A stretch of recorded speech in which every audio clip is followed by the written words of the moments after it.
उस दिन से कार्तिक का व्रत शुरू करते हैं हरि भक्ति विलास के अनुसार। और कुछ भक्त अभी के जो कल के जो दिवस है वहाँ से कार्तिक मास का जो पालन है वो शुरू करते हैं। तो जैसे कि आप सब भक्त लोग पहले से ही कार्तिक मास का पालन कर रहे हैं, तो आज हम जानेंगे कि हमको कार्तिक मास का पालन कैसे करना है, क्यों करना है, और ये करके हमको क्या लाभ मिलेगा। बराबर, हमको हमारा जो मेंटेलिटी है आजकल के युग का वो कैसा है कि हमको कुछ मिलेगा तो ही हम करेंगे, नहीं तो कुछ नहीं करेंगे। बराबर, ऐसा बोला कि अभी भगवान ने देखो तुम सब भक्ति कर रहे हो, ये भक्ति करने के बाद तुमको कुछ नहीं मिलेगा, ना गोलोक मिलेगा ना कुछ, पैसा वैसा सब भूल ही जाओ, तो मिलता ही नहीं कृष्ण भक्त को। बराबर, अकिंचन कृत पदाश्रिताम्बा, बिरला मंगल ठाकुर कहते कि कृष्ण के भक्त को कृष्ण एकदम भिखारी बना देता। अकिंचनाकृत पदाश्रिताम्बा, जो कृष्ण के पदाश्रित होते हैं वो अकिंचन बन जाता। अभी सब भाग जाएंगे बोले कि अरे किसका भक्ति कर रहे हैं हम, है, क्योंकि ये भगवान का विशेष कृपा है। जब भगवान अपने भक्त से सब कुछ छीन लेते हैं, प्रभुपाद जी कहते थे, प्रभुपाद जी का बहुत बड़ा बड़ा प्लान था। प्रभुपाद कहते थे मुझे मेरे वाइफ के लिए बग्गी खरीद के देनी थी। प्रभुपाद जी बोलते थे कि बग्गी मतलब हॉर्स कार्ट, घोड़ा गाड़ी, तो बग्गी खरीद के देनी थी प्रभुपाद जी को। अच्छा उनका बिजनेस बनाना था, उनका मेडिकल क्या बोलते फार्मेसी का ये था, शॉप था, उनको अच्छा बिजनेस बढ़ाना था। और बोलते कि ऐसा कृष्णा ने मेरे साथ खेल कर दिया। प्रभुपाद जी बोलते हैं कि अनुग्रहाय भक्तानाम हरिष्य तद्धनम, कहते कि मुझसे सब कुछ हर लिया। और लिटरली प्रभुपाद जी का ये अवस्था हो चुका था कि प्रभुपाद जी को हर रोज सुबह प्रभुपाद जी प्रिंटिंग के लिए जाते थे दिल्ली वृंदावन से, तो कहाँ से लिफ्ट मार के कैसा कैसा प्रयास करके प्रभुपाद जी जाते थे। और कभी कभी तो कहते कि मैं इसलिए जल्दी जाता था ताकि मुझे कुछ ब्रेकफास्ट मिल जाए। सोचो इतना बड़ा बिजनेसमैन का क्या हालत कर दिया। और ये कोई साधारण व्यक्ति नहीं थे प्रभुपाद, सुभाष चंद्र बोस और ये सब इनके सीनियर्स थे, ऐसे उच्च शिक्षित कॉलेज में से पढ़े थे और बहुत ही अच्छे फैमिली से बिलोंग करते थे। पर कृष्ण के भक्त के स्पेशली ये क्या बोलते हैं क्वालिफिकेशन ही है कि वो अकिंचन होता है, पैसा से कुछ लेना देना नहीं कृष्ण भक्त। आप सबको तो अनुभव है, इसमें सेल्फ रियलाइज्ड है हम सब लोग पैसे के बारे में सब लोग सेल्फ रियलाइज्ड है। हम लोग हाँ प्रभु जी हम भक्ति करें पैसा तो नहीं आ रहा है, बराबर, पर उल्टा है। ये सवाल एक्चुअली युधिष्ठिर महाराज को, युधिष्ठिर महाराज नारद मुनि से पूछते हैं भागवतम में कि ऐसा देखा जाता है कि शिव जी के भक्त बहुत अमीर है। रावण देखो लंकापति, सोने की लंका, और राम जी के भक्त देखो सुग्रीव, हनुमान कैसा एक डाली से दूसरी डाली रहता है, कभी बंदर है, केवट है वो तो नाव चलाता है। ऐसा नहीं कि केवट को बाद में भगवान ने बोला कि अच्छा मैं तुमको राज्य देता हूँ, कुछ नहीं, ऐसे ही रहने देते हैं। तो ये देखा जाता है कि भगवान शिव के भक्त तो बहुत अमीर है पर कृष्णा के भक्त बहुत गरीब है बेचारे। तो ये कृष्णा का स्पेशलिटी है। कृष्णा क्या चाहते हैं कि तुम किसी और चीज में मन लगाओ ही मत, सिर्फ मेरे में मन लगाओ, और कोई भी चीज में तुमको मन लगाने नहीं देंगे। जैसा समझो एक कृष्ण भक्त ने शादी कर लिया, उसको पता चला कि अरे ये मेरा भक्त है अपनी बीवी से बहुत प्रेम कर रहा है, तो ऐसा झगड़ा लगा देंगे बीच में कि उसको नफरत हो जाएगा कि मैं क्यों शादी कर दिया। Krishna is a very positive lover. Actually आज तक हम लोग ने भगवान का व्याख्या, हम लोग ने शास्त्र से यही सुना है कि भगवान मतलब क्या, जो किसी को दंड देता है, सुप्रीम कोर्ट का जज जैसा है, अच्छा तूने बुरा किया जा नरक में, तूने अच्छा किया जा स्वर्ग में। ये भगवान नहीं है। चैतन्य चरितामृत में महाप्रभु कहते हैं कि आज तक जितने भी लोगों ने मेरी भक्ति की, मतलब भगवान की भक्ति की, 3 कारणों से की। पहला है लोभ, या तो कुछ चाहिए भगवान से कि मुझे ये दे दो भगवान, मुझे वो दे दो, कोई चाह से भगवान की भक्ति की। दूसरा कारण है कि भय से, कि अगर मैंने भक्ति नहीं की तो मेरा वाट लग जाएगा, हाँ मेरा जीवन खतर मतलब सत्यानाश हो जाएगा। और इस्कॉन में बहुत सारे भक्त इसीलिए भी जुड़ते हैं कि अरे पूछो भक्ति क्यों करना है, तो बोलेगा अरे प्रभु जी अगर भक्ति नहीं करेंगे तो हम लोग तो नर्क में चले जाएंगे, बराबर, एकादशी नहीं पालन करेंगे तो नर्क में चले, ये उनका भक्ति का डेफिनेशन है। तीसरा कारण है ऐश्वर्य ज्ञान के प्रति, जैसे कि बहुत सारे विशिष्ट जो वैष्णव है ज़्यादा करके, अभी जितने भी भारतीय या पूरे वर्ल्ड में जितने भी वैष्णव है या देवी देवता, ये सारे ऐश्वर्य ज्ञान के प्रति भगवान की भक्ति करते। मतलब क्या, ये इसलिए भगवान की भक्ति करते क्योंकि भगवान बहुत महान है। महतो महियाम, बराबर, अनियोर अनियाम, छोटे से छोटा, बड़ा से बड़ा, सबसे बड़े भगवान है, इसलिए उनका भक्ति करते हैं। क्योंकि ऑब्वियसली ना, जो सबसे बड़ा है उसको कितना रिस्पेक्ट मिलता है, बिल गेट्स कितना पैसा है, तो किधर भी जाएगा उसका कितना ये है, क्या बोलते हैं, वेटेज है, किधर भी जाए उसको रिस्पेक्ट है। अभी जैसे कि लंदन की जो क्वीन है वो एक्सपायर हुई, ऐसा बोलते कि उसको, मतलब मैंने पढ़ रहा था कि उसके बारे में बोलते कि उसको कोई वीज़ा का जरूरत नहीं है, बराबर, वो कौन सा भी कंट्री में उसको मन हो जाए चली जाएगी, ऐसा है। तो इतना पावर है उसके पास, इसलिए लोग उनको रिस्पेक्ट करते हैं, राइट। तो ये 3 कारणों से मुख्यतः भगवान की भक्ति की जाती थी। पर चैतन्य महाप्रभु आए जब, अनार्पित चरिम चिरात कारुण्य अवतीर्ण कलो समर्पयतु मुद्मत उज्ज्वल रसम सुभक्ति श्रियम हरित पुरत सुंदर दुति कदम्ब संदीपित सदा हृदय कंदारे स्फुरतुवा सचिनंदन। तो जब चैतन्य महाप्रभु, उन्होंने एक स्पेशल टाइप का भक्ति दिया, क्या, तो कहते चैतन्य महाप्रभु कि आज तक सकल जग कोरे मोरा विधि भक्ति रे नाही प्रीति। आज तक सब लोग ने मेरा विधि भक्ति किया, ये विधि भक्ति डर के कारण, मोह के कारण, ऐश्वर्य ज्ञान के कारण, तो इस भक्ति में ना मुझे आनंद नहीं, इसमें भगवान को क्या आनंद आएगा, बराबर। क्वीन एलिजाबेथ कितनी भी बड़ी क्वीन हो, पर उसको प्रेम तो जब उसके पोते उसके गोदी में बैठेंगे, उसके पोते उसके गाल खींचेंगे, उसको चुंबन देंगे, आलिंगन देंगे, तभी तो उसको आनंद आएगा। कि उधर भी बोले कि मैं क्वीन हूँ, मेरे से दूर रहो, मुझे प्रणाम करो, ऐसा नहीं ना। कुछ पर्सनल एक्सचेंज चाहिए, लविंग एक्सचेंज, हर व्यक्ति को प्रेम चाहिए। तो वैसे भगवान भी एक इंसान है, एक व्यक्ति है। कृष्णा कहते हैं मनुष्यम देह आश्रित, तो मैं मनुष्य जैसा हूँ, वो स्पेशली एक मनुष्य देह धारण करके है। क्यों, ताकि उनको भी चाहिए कि कोई मुझे प्रेम करे। पर आज तक हम सब ऐसे, आज भी हम इस चैतन्य महाप्रभु के अनुगत्य में है, पर फिर भी हम कैसा भक्ति कर रहे हैं, एक तो भय के कारण, मोह के कारण, या फिर ऐश्वर्य ज्ञान के कारण। कौन व्यक्ति यहाँ पे ऐसा बैठा है, अगर वो बैठा रहेगा तो उसका चरण स्पर्श करना चाहिए, नहीं सच्ची, कि कौन व्यक्ति ऐसा बैठा है यहाँ पे जो सच्ची में भगवान को प्रेम करने के मात्र के लिए प्रेम कर रहा है, भक्ति कर रहा है। क्योंकि भक्ति का, कृष्ण कहते हैं कि जैसे महाप्रभु ने भक्ति का लास्ट डेफिनेशन दिया, शिक्षा अष्टकम का लास्ट वर्ष क्या है, हाँ बोलो बोलो, आश्लिष्यवा पिनष्टुमाम अदर्शनात् मर्म हताव करो तुवा यथा तथा वाविदधात लंपटो मत प्राणनाथस्तु एव सनापर।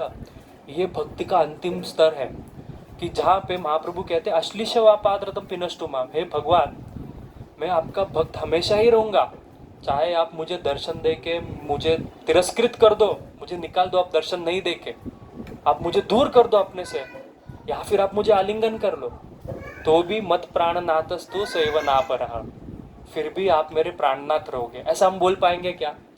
भगवान ने थोड़ा बहुत हमको कष्ट दे दिया तो हम भगवान के प्रति तो सीधा सारे कौन से अष्टकम कवचम सब ला के रख देते हैं, यार पूरा पावर। फिर गुरु के पास जाएंगे, गुरु महाराज ऐसा हो रहा है जीवन में, क्या करें?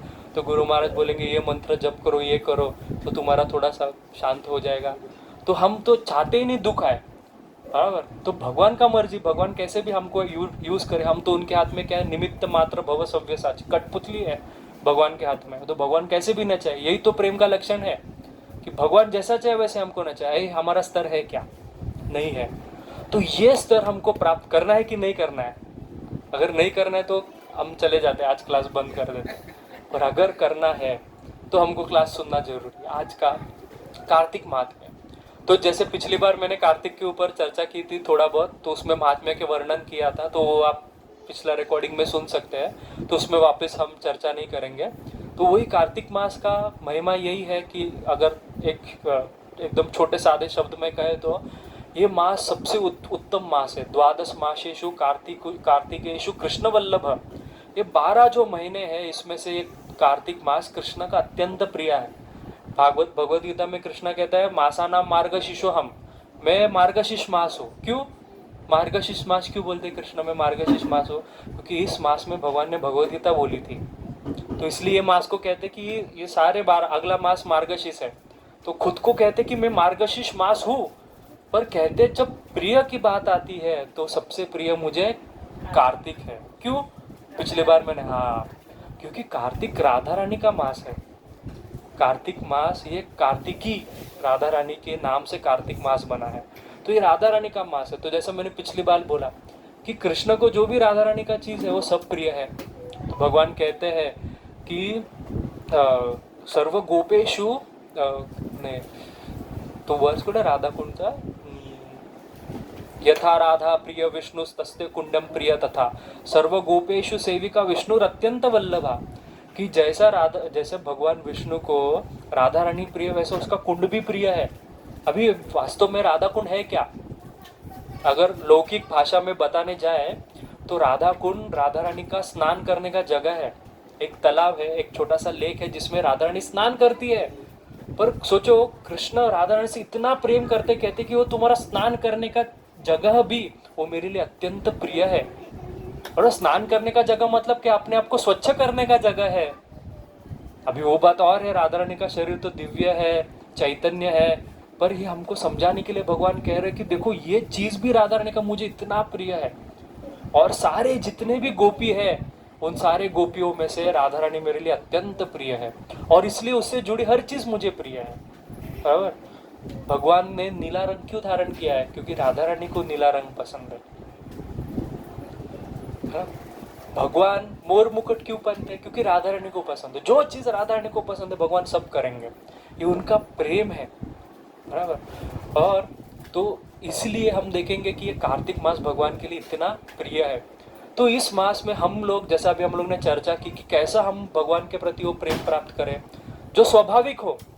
जैसा कि व्रज के ग्वाल बाल करते थे, तो कृष्ण कहते हैं मुझे वो ग्वाल बाल का प्रेम ज्यादा पसंद है, क्योंकि और वैकुंठ का प्रेम नहीं पसंद है। क्योंकि वैकुंठ में सब आके, मैंने जैसा पिछली बार बोला कि वैकुंठ में क्या होता है, जैसा आप सब बैठे हैं, समझो मैं विष्णु हूँ, बराबर, और मैं ऐसा सोया हूँ शेष शैया पे, लक्ष्मी चरण दबा रही है, और आप सब सारे वैकुंठ के पार्षद हो, आप सब मेरे जैसे ही दिखते हो, मतलब सब वैकुंठ में विष्णु जैसे दिखते हैं। सिर्फ फर्क इतना होता है उनके पास कौस्तुभ मणि नहीं होते और उनके पास श्रीवत्स नहीं होता है।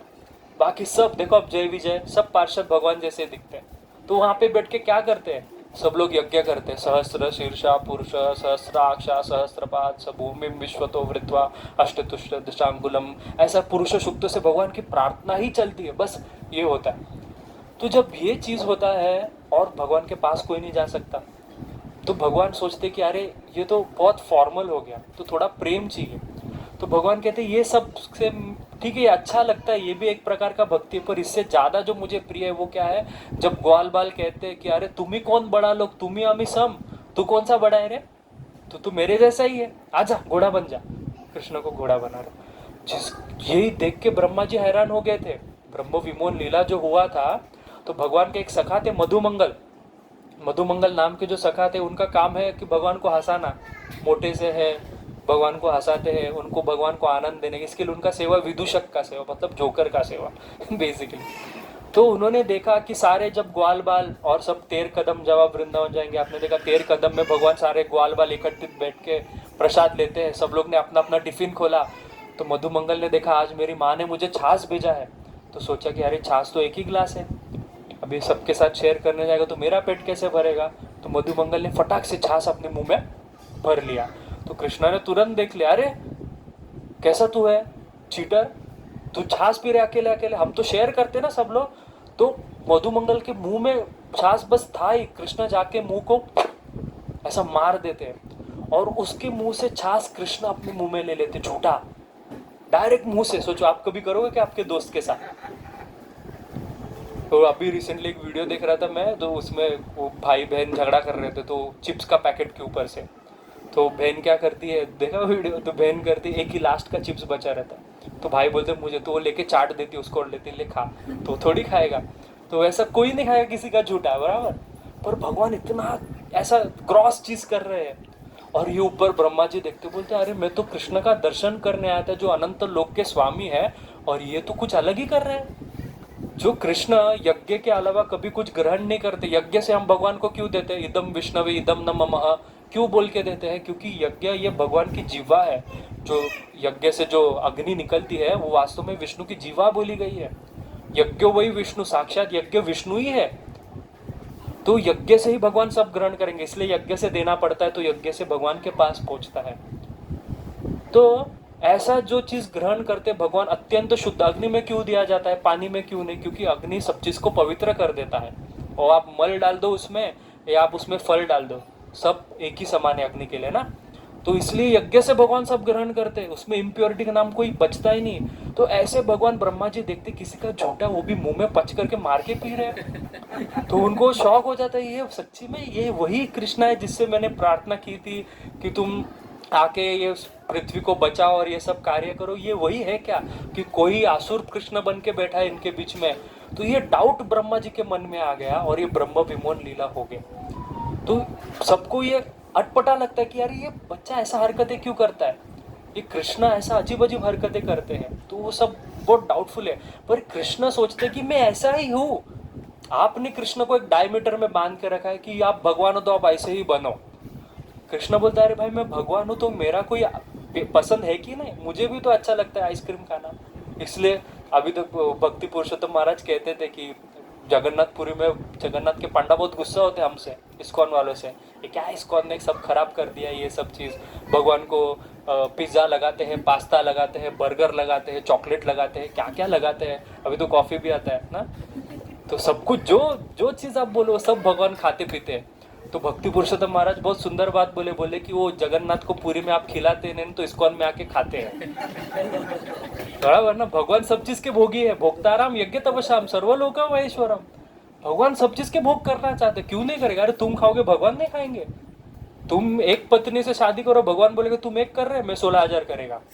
भगवान हमेशा अपने से बड़ा, आपसे बड़ा होकर दिखाएगा, तुम इतना मैं तो बहुत कर सकता हूँ। ये भगवान का स्वभाव है, ओवर पॉसेसिव। भक्त से बहुत अत्यंत प्रेम करते, भक्त का मन किधर और चले जाए तो भक्त को खींच के अपने पास लेके आना, ये भगवान का नेचर है। और भगवान एक व्यक्ति ही हमको समझना जरूरी है। अभी तक हम उसको भगवान ही समझ रहे हैं, उसी प्रकार से भक्ति कर रहे हैं। जिस दिन हम भगवान को ऐसा समझ लेंगे कि यार ये भगवान ही हमारा घर का व्यक्ति है। आज भी पुष्टि मार्गीय संप्रदाय में ये सेवा होती है, आप सब जानते रहेंगे कि जब सुबह लाला को उठा तो सुबह नहीं उठाएंगे, जैसे हमारे इस्कॉन में श्याम सुंदर 4:30 बजे उठते हैं, बाकी बिहारी 7 बजे उठते हैं, राधा रमन 5:30 बजे उठेंगे। पर श्याम सुंदर इस्कॉन के है ना, वैदी हम क्या कहते हैं एकदम स्ट्रिक्ट है, प्रभुपाद का रूल फॉलो करते श्याम सुंदर भी, नॉट मिसिंग मंगल आरती। तो श्याम सुंदर भी खड़े हो जाते 4:30 बजे शार्प। पर आप देखना कि वृंदावन में जो सेवा होती, भाव सेवा होती कि अरे भगवान आज सर्दी से आए हैं, बराबर रात को रास खेल के आए, थके होंगे तो थोड़ा लेट उठेंगे भगवान। तो ये भगवान का भाव का बात है। पुष्टि मार्गी में तो आज भी मैंने ऐसा देखा है, घर में माता जी लोग इतना सुंदर सेवा करते कि वो जो लड्डू गोपाल, उसको सिर्फ लड्डू गोपाल नहीं मानते, अपना बेटा मानते हैं। उसको प्रॉपर खिलाएंगे पिलाएंगे, 10 बजे बेटा सो भी जाएगा और उसके बाद में घर पे कोई आवाज भी नहीं करेगा। आप जाके उधर हाँ हूँ करोगे, लाला सो रहा है, ये भाव है। तो ये हमको अटेंड करना है। और यही इसी को कहते हैं जो हम अभी साधना भक्ति कह रहे हैं, रूप गोस्वामी कहते हैं कृति साध्या भवेत साध्य, बराबर। क्योंकि हम ये वैदिक भक्ति करके हमको चाहिए क्या, हमको भाव चाहिए। रूप गोस्वामी कहते हैं भक्ति रसामृत सिंधु, ये करके जो अभी हम कर रहे हैं, भगवद गीता सुनो, 16 माला करो, इससे क्या होगा। तो कृति भवेत भवेत साध्य, हम सारे अपने इंद्रियों से क्रिया कर रहे हैं, ये क्रिया करने से भाव उत्पन्न होगा और उस भाव से ही क्या होगा, प्रेम उत्पन्न होगा। पहले ये 3 सीढ़ी है, 3 प्रकार का भक्ति है, साधना भक्ति, भाव भक्ति और प्रेमा भक्ति। तो ये कार्तिक मास जो है, ये इसका स्पेशलिटी यही है कि भगवान कहते हैं कि मुक्तिम ददाति करचित नास्म भक्ति योग, कि मैं व्यक्ति को कुछ भी दे दूंगा। सबसे उच्च कोटि का चीज है, 4 पुरुषार्थ है, बराबर। सबसे पहला क्या है, धर्म। भगवान किसी को धर्म दे देंगे, आप धर्म मांगो भगवान धर्म दे देंगे। अर्थ, पैसा मांगो पैसा दे देंगे, बराबर। आप भगवान से काम मांगो, आपको काम दे देंगे, आपकी सारी इच्छाएं पूर्ण कर देंगे। मोक्ष मांगो, भगवान मोक्ष भी दे देंगे। पर भगवान कहते एक चीज मैं नहीं दूंगा, क्या, भक्ति योग न करचित, मैं कभी भक्ति नहीं दूंगा। क्यों, अरे प्रश्न उत्तर, भगवान भक्ति क्यों नहीं देंगे। तो कहते हैं कि भक्ति दे देंगे तो एक गड़बड़ हो जाएगा। भगवान बहुत डरते हैं अपने भक्ति देने को, क्योंकि भक्ति का 6 लक्षण बताया है रूप गोस्वामी ने। भक्ति करने से क्या मिलता है, क्या है 6 कैरेक्टरिस्टिक्स ऑफ भक्ति। बोलो बोलो। क्लेश अग्नि, पहला क्लेश अग्नि। जब भक्ति करते हैं तो व्यक्ति के जीवन से सारे क्लेश नष्ट हो जाते हैं, ये भक्ति का उद्भव होने का लक्षण है। अगर आपके जीवन में आपके सारे क्लेश नष्ट हो गए, मतलब समझ रहे हो आप भक्ति कर रहे हो, क्योंकि भक्ति का ये लक्षण है, बराबर ना। जैसे कि मैंने दवाई पिया तो दवाई पीने का मुझ पे असर होना चाहिए, मेरा जुकाम सर्दी ठीक होना चाहिए, तो मेरा दवाई काम कर रहा है। इसका मतलब अगर हमारे जीवन में आज भी दुख संकट, ये सारा चीज़ है, क्लेश है, हम अभी भी क्लेश से द्रवित है, तो समझ लो कि भक्ति नहीं हो रहा है। पहला क्लेश अग्नि, फिर क्या, शुभदा, उस व्यक्ति के जीवन में सब कुछ शुभ हो जाता है। फिर तीसरा क्या है, मोक्षता लघुकृतः, मोक्ष उस व्यक्ति के लिए लघु हो जाता है जो भक्ति करता है। मोक्ष खुद भगवान आते हैं और कहते हैं कि ये लो सालोक्य सारिष्ट सामप्पी, हाँ, ये सारे 5 प्रकार का भक्ति ले लो। तो भक्त कहता है कि दीयमानम न गृह्णन्ति, मुझे नहीं चाहिए तुम्हारा भक्ति, मुझे क्या दो, मत सेवा पर जन, मुझे आपका सेवा दो, ये सब नहीं चाहिए मुझे। तो भगवान मोक्ष भी लघु कर देते हैं, कहते हैं कि मुक्तिम कृते मुक्तिम स्वाम कृते मुक्तांजलिम, कि मुक्ति और सिद्धि भक्त के पीछे हाथ जोड़ के नौकरों की तरह चेतिकावत खड़ी रहती है, नौकरों की तरह खड़ी रहती कि अरे हमको स्वीकार कर लो, पर भक्त स्वीकार नहीं करता। ये भक्ति का महिमा है। फिर चौथा क्या है, मोक्षतार लघुकृतः नहीं, हाँ सॉरी, सुदुर्लभ, हाँ सुदुर्लभ, सांद्रानंद विशेष आत्मा, ओके, सुदुर्लभ, भक्ति बहुत दुर्लभ है। आप जो आज यहाँ पे बैठे हो, ये आपको भगवान को, या फिर पता नहीं कौन सा हम क्या कहते हैं, मतलब इतना उच्च कोटि का हमको कृपा है कि आज हम यहाँ पे बैठ के कार्तिक मास में हम ये कथा सुन रहे हैं, भगवान का महिमा सुन रहे हैं, हर रोज शनिवार को हमको सत्संग प्राप्त हो रहा है। ये सब इतना आसानी से प्राप्त नहीं होता, ये देवता भी आके मांगते हैं, पर देवताओं को भी नहीं मिलता, ये हमको सहज मिल रहा है, इसलिए हम छोड़ देते, ग्रांटेड लेते, बराबर ना। आज हमको जब पानी हमको जब फ्री में मिलता था गांव में, पहले तो नदी था, नदी से लोग कितना चाहिए उतना पानी ले लेते थे, पर अभी जब पानी के हमको बिस्लरी खरीदना पड़ता तो हमको पानी का कीमत पता चला। वो छोड़ो, हम जो सांस ले रहे हैं अभी, कितना मजे से सांस ले रहे हैं ना, कितना एक अभी कितना मिनट हो गया, आज 15-20 मिनट हो गया, कम से कम 200-300 बार आराम से सांस ले लिया।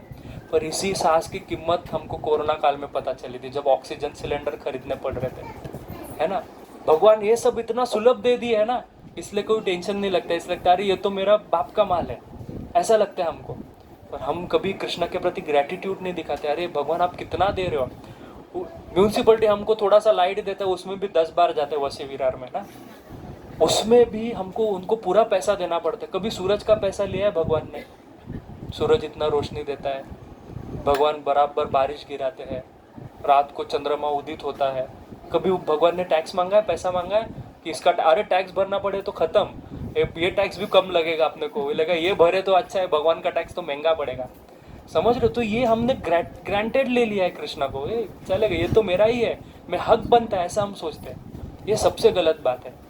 तो हमको ये जो भक्ति है सुदुर्लभ है, इसलिए भगवान कहते बहुनाम जन्मनाम अंते ज्ञान माम प्रपद्यते वासुदेव सर्वमिति स महात्मा दुर्लभ। अरे अनंत अनंत कोटि कोटि जन्म के बाद में भगवान व्यक्ति को भगवत भक्ति मिलती है।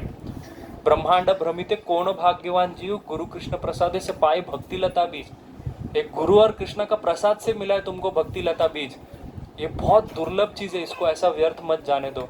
इसलिए बहुत दुख होता है कि हम भक्ति में है, मूवमेंट में है, प्रभुपाद ने सब कुछ दिया है, पर आज भी हम प्रभुपाद का किताब नहीं पढ़ते। प्रभुपाद ने जीबीसी को, एक लास्ट लेटर है प्रभुपाद जी का, मैं आपको शेयर करूंगा। प्रभुपाद ने कहा था कि जिस दिन ये जीबीसी और सारे ही इस्कॉन के भक्त मेरा किताबें पढ़ना छोड़ देंगे ना, उस दिन फॉल डाउन का राह पे चलना शुरू हो जाएगा।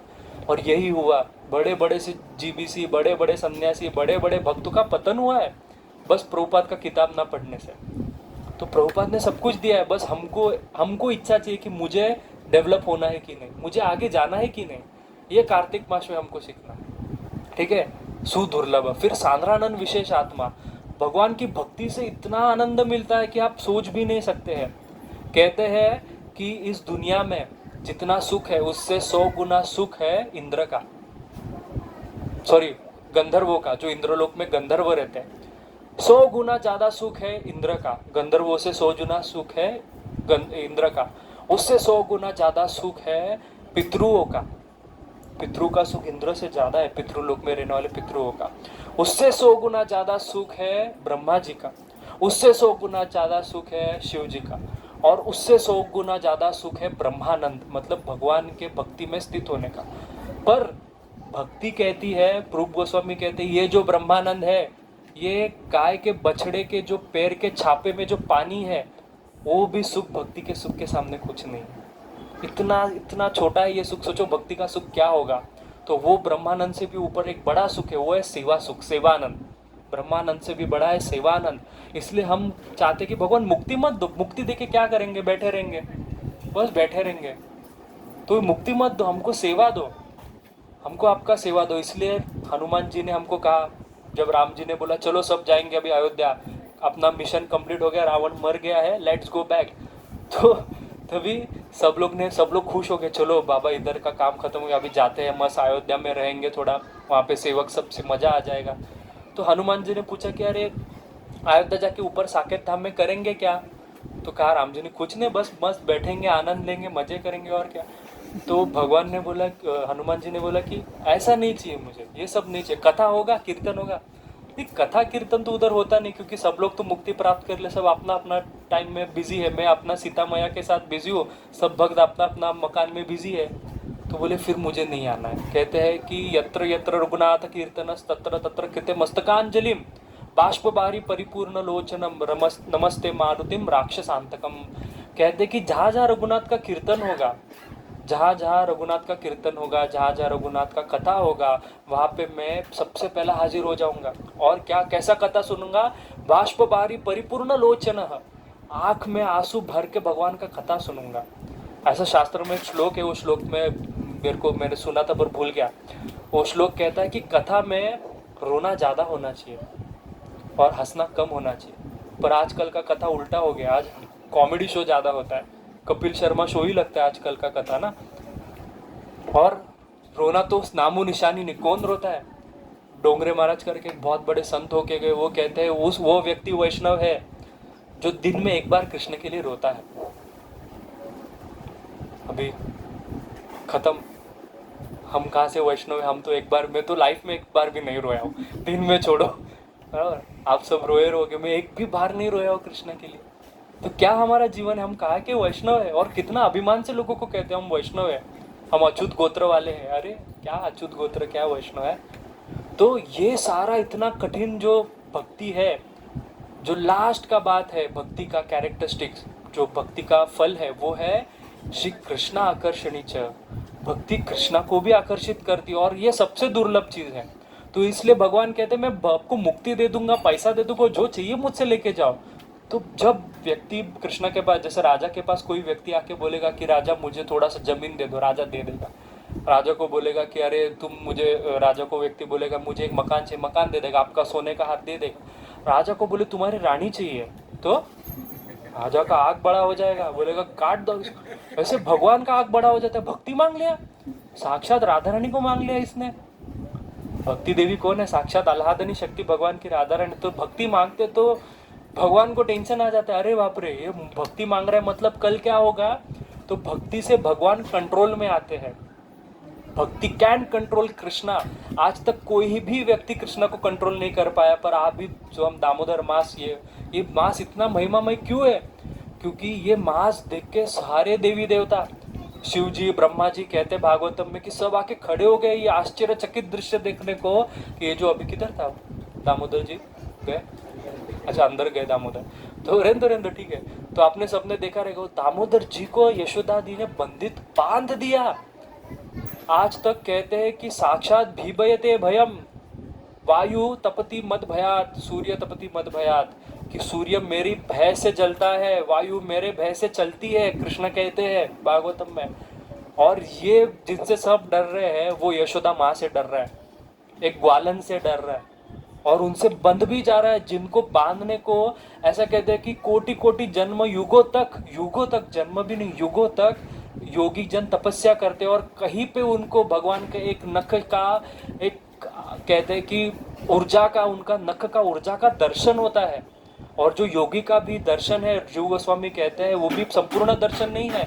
योगी को जब समाधि में भगवान का दर्शन होता है तो कहते हैं कि सिलोएट, जैसा पता रहेगा प्रभु जी को, सिलोएट क्या होता है कि जैसे कि समझो पीछे से लाइट छोड़ा है और सामने से व्यक्ति चला है तो क्या दिखता है? हाँ, बॉर्डर लाइन दिखता है, काला काला पूरा व्यक्ति और बॉर्डर दिखता है। वही योगी का दर्शन है, पीछे से सुंदर लाइट जल रहा है और भगवान का चतुर्भुज रूप दिखता है, ये योगी का दर्शन है।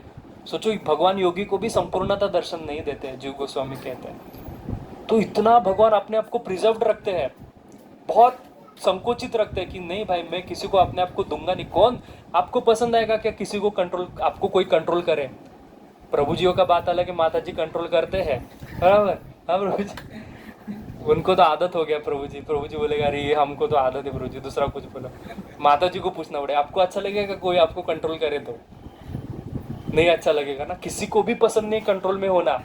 पर वो कृष्ण अपने भक्त को कंट्रोल में आ जाते हैं। भक्त कहेंगे तो नाचो नाचेंगे, भक्त कहेंगे गाओ गाएंगे। हमारे एक आचार्य थे वंशीवदम ठाकुर, आपने उनका कथा सुना रहेगा, अभी रिसेंटली थे भक्ति सिद्धांत महाराज के समय। वो तो अपने गौर निताय को, एक बार उनके कुटिया में गौर निताय का उनका बर्तन चोरी हो गया।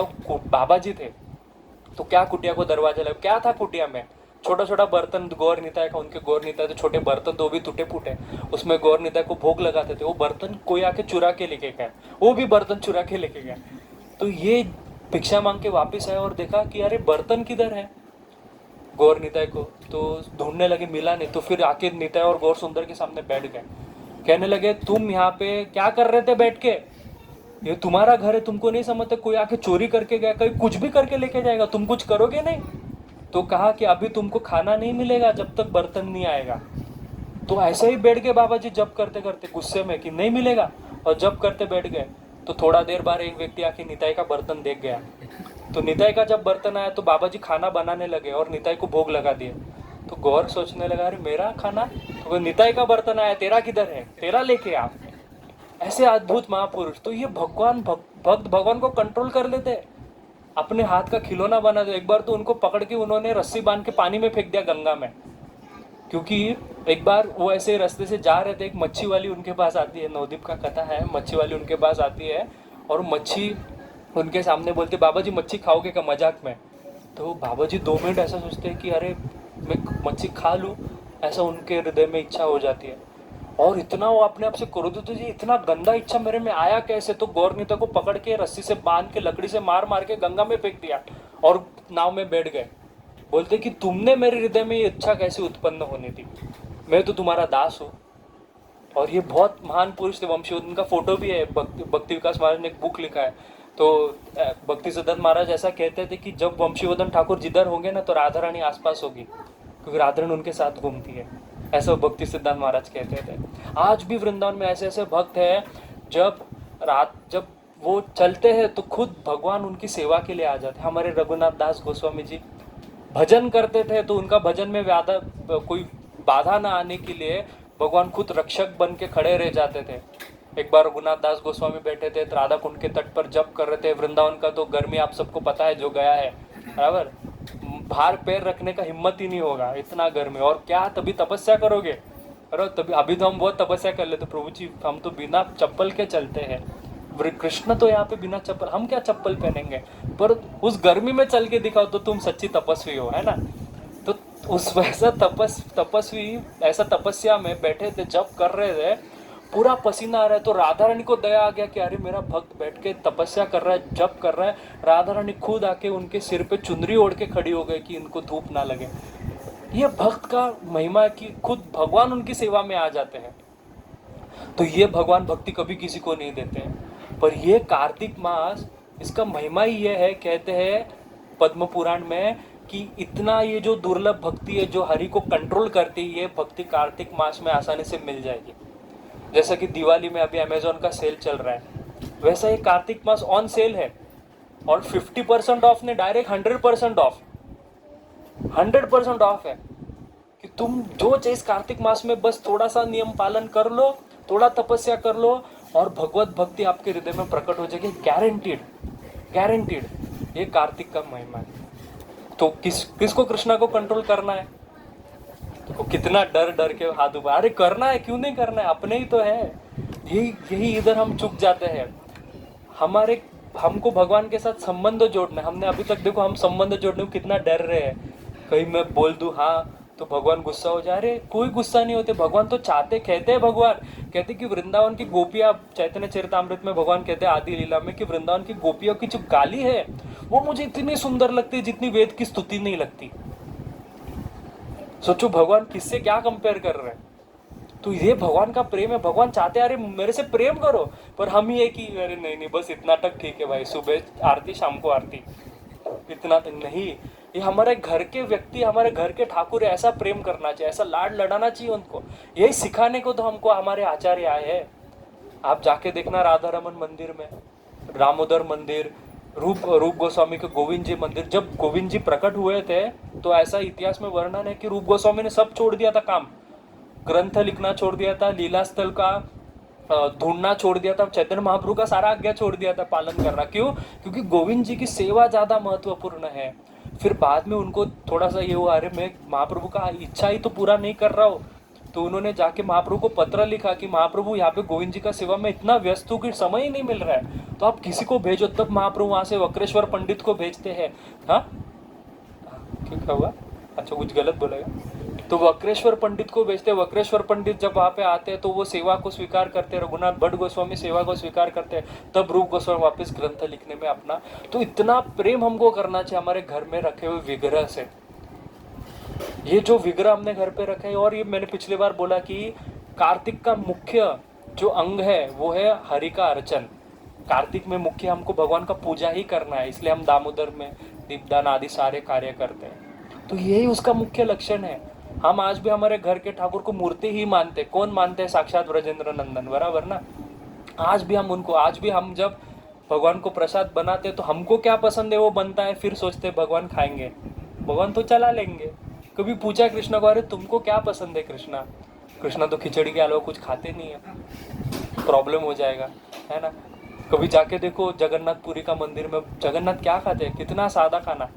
मैं यात्रा में गया था, कुछ नए नए भक्त जगन्नाथपुरी में, तो मुझे बहुत अच्छा लगा, कितना सुंदर खाना है। 2-3 दिन बाद वो कहने, प्रभु जी बहुत सादा सादा, चलो होटल में खाते हैं। ऐसा तो ये हमारा स्थिति है ना। तो हम अभी भी भगवान से प्रेम नहीं कर रहे हैं, तो यही प्रेम, और बहुत मुश्किल भी है, तो इसलिए ये स्थापित करना, ये उत्कोप होना, ये कृपा, ये कार्तिक में हो जाएगी। पर इसके लिए हमको थोड़ा तपस्या करना पड़ेगा। तो क्या तपस्या करना पड़ेगा ये हम जानेंगे। तो भगवान ने भगवद गीता में 3 प्रकार का तपस्या बोला है। पहला तपस्या है शरीर का तपस्या। कहते हैं देव द्विज गुरु प्रज्ञ पूजा नाम शौच मार्जवम ब्रह्मचार्य हिंसा च शरीरम तप उच्यते। शरीर का तप पहले भगवान कहते हैं कि शरीर का तप हमको करना है। शरीर का तप क्या है? देव मतलब देवताओं का, भगवान का, द्विजों का पूजा करना, गुरुजनों का, जो हमसे बड़े हैं, इन सबका पूजा करना, ये बहुत जरूरी है। आजकल के जो माँ बाप है, ये अपने बच्चों को ये हमको सिखाना चाहिए। एक संत है वृंदावन को, उनको किसी ने पूछा हम अपने बच्चे को कृष्ण कॉन्शियस कैसे बनाए, भक्त, बच्चे को भक्त कैसे बनाए? तो कहते, उन्होंने बहुत सुंदर जवाब दिया कि अपने बच्चे को पहले आपको रिस्पेक्ट करना सिखाओ। जब आपको रिस्पेक्ट करेगा तभी तो आपका बात मानेगा, है ना। जब भरत महाराज आए थे राम जी के पास, जी ना राम जी चलो अयोध्या चलो, हम आपको लेके बिना जाएंगे नहीं। भरत महाराज बहुत तर्क वितर्क कर रहे थे, वहां पे भी बहुत शास्त्रार्थ हुआ वाल्मीकि रामायण में। भरत महाराज उनको कारण दे रहे, आपको राज्य नहीं छोड़ना चाहिए, आप तो राजा हो, आप चले जाओगे तो प्रजा का क्या होगा, आपका ये धर्म है, वो तो पूरा प्लानिंग था, वो ये था वो था।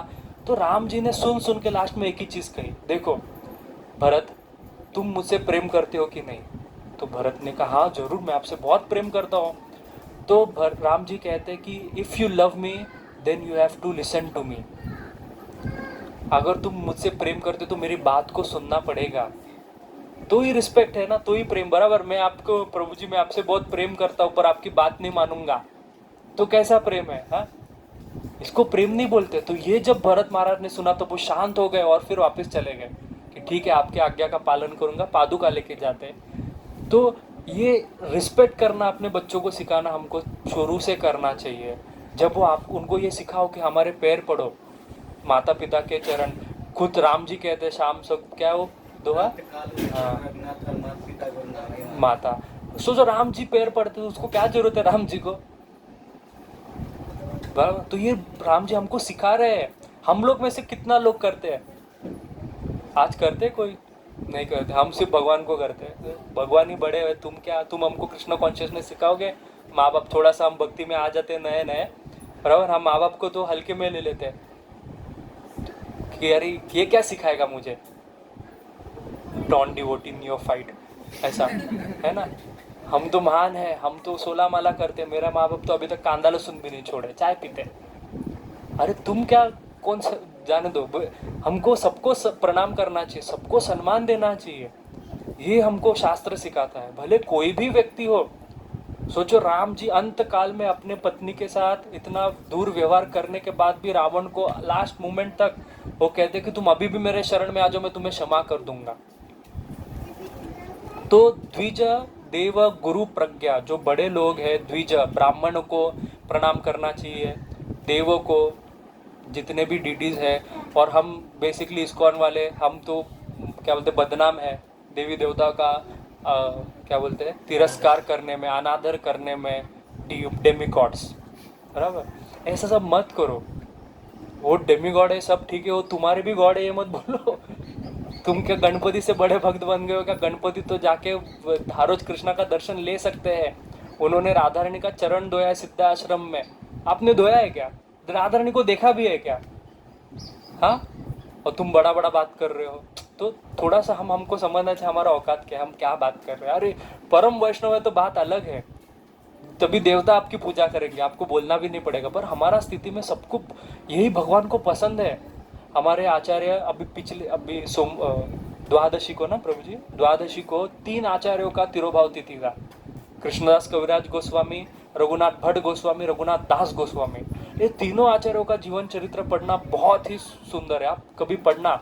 आज हम थोड़ा रघुनाथ दास गोस्वामी के जीवन के बारे में चर्चा करेंगे, तपस्या कैसा होती है, उनसे हम क्या कहते हैं आदर्श लेंगे।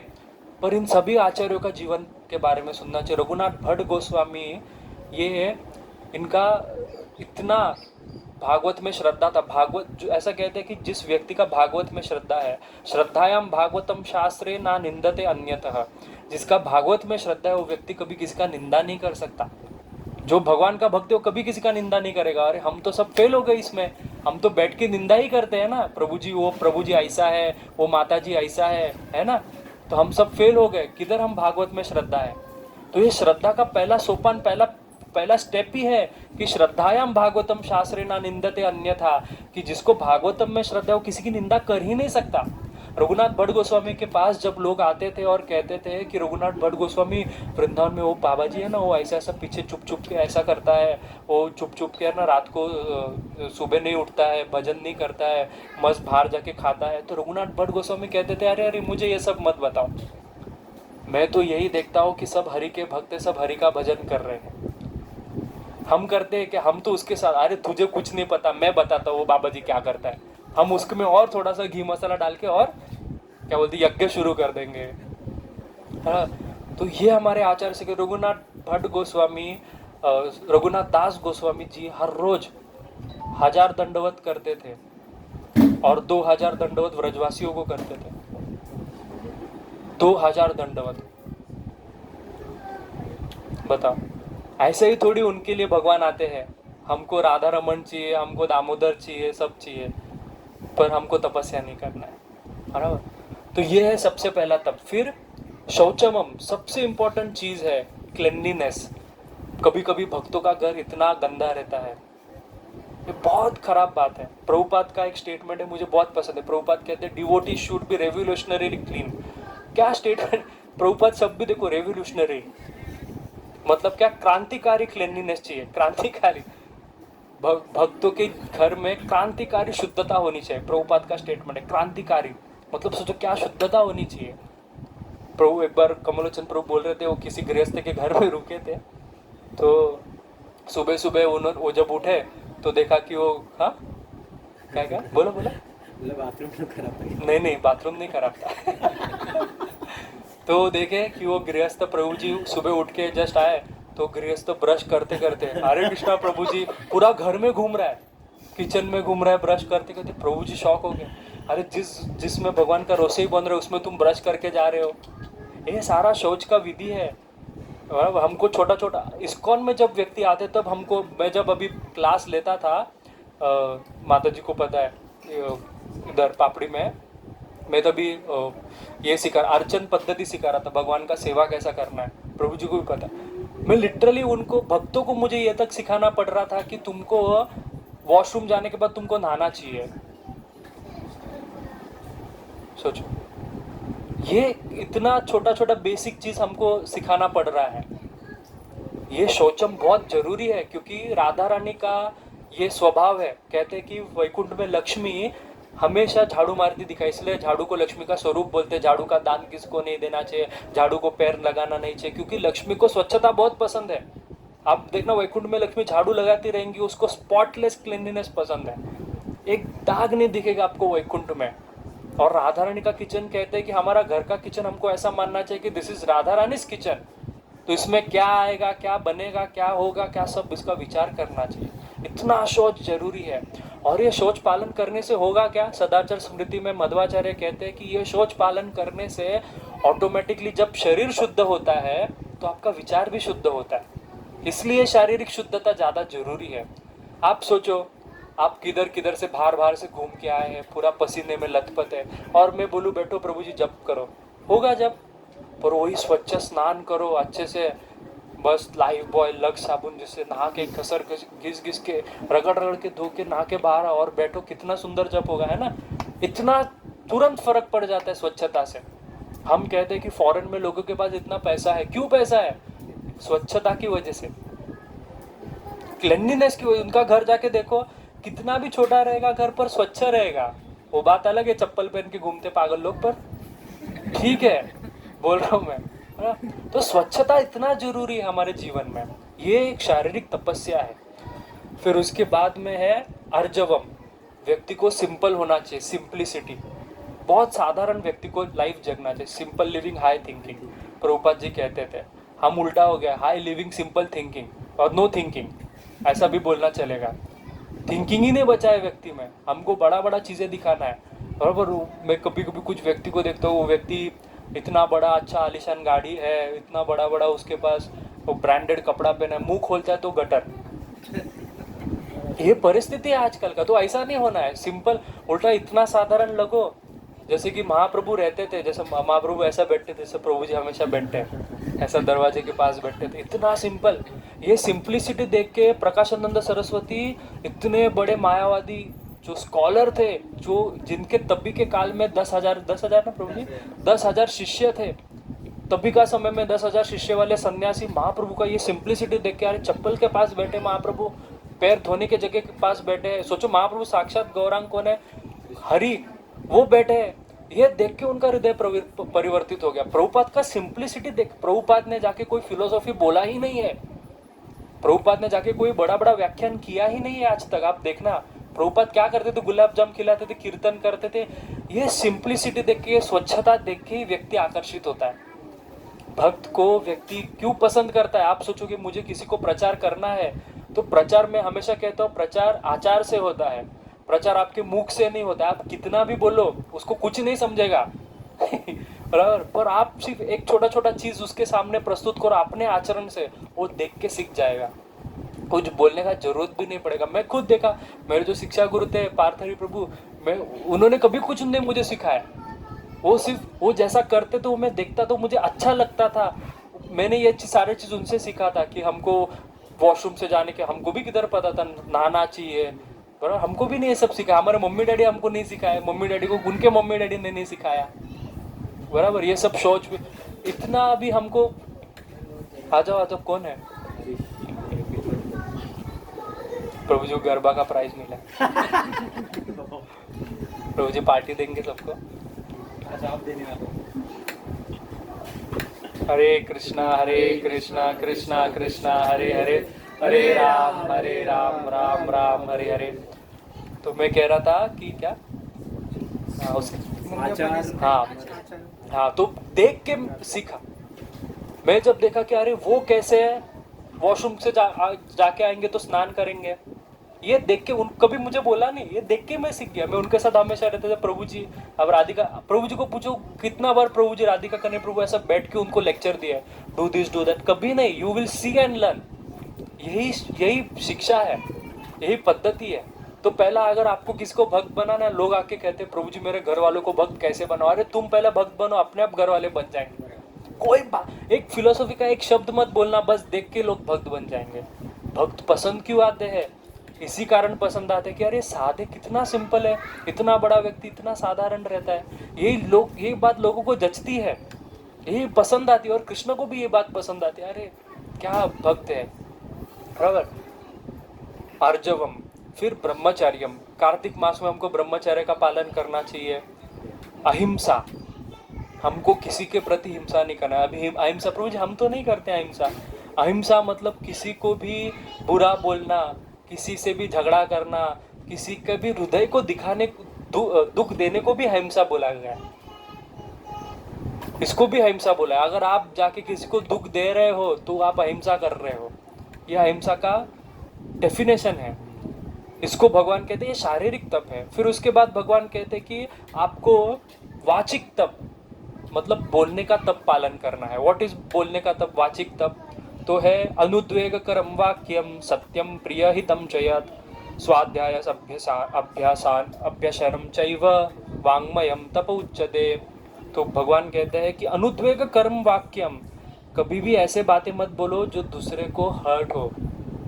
का बात ऐसा नहीं होना चाहिए। मैं तो हमारे पुजारी, मैं एक बार मंदिर में गया था, नया नया था मैं, मुझे तभी कुछ इतना पता नहीं था, जस्ट इस्कॉन से जुड़ा था, पूना से आया था, 16 माला करने लगा था। तो तभी कैसा जगन्नाथ जी पसंद नहीं आते, किसी को भी नहीं पसंद आते, इतना बड़ा बड़ा आके हमको लगता है कैसा स्वरूप है भगवान का, बराबर ना।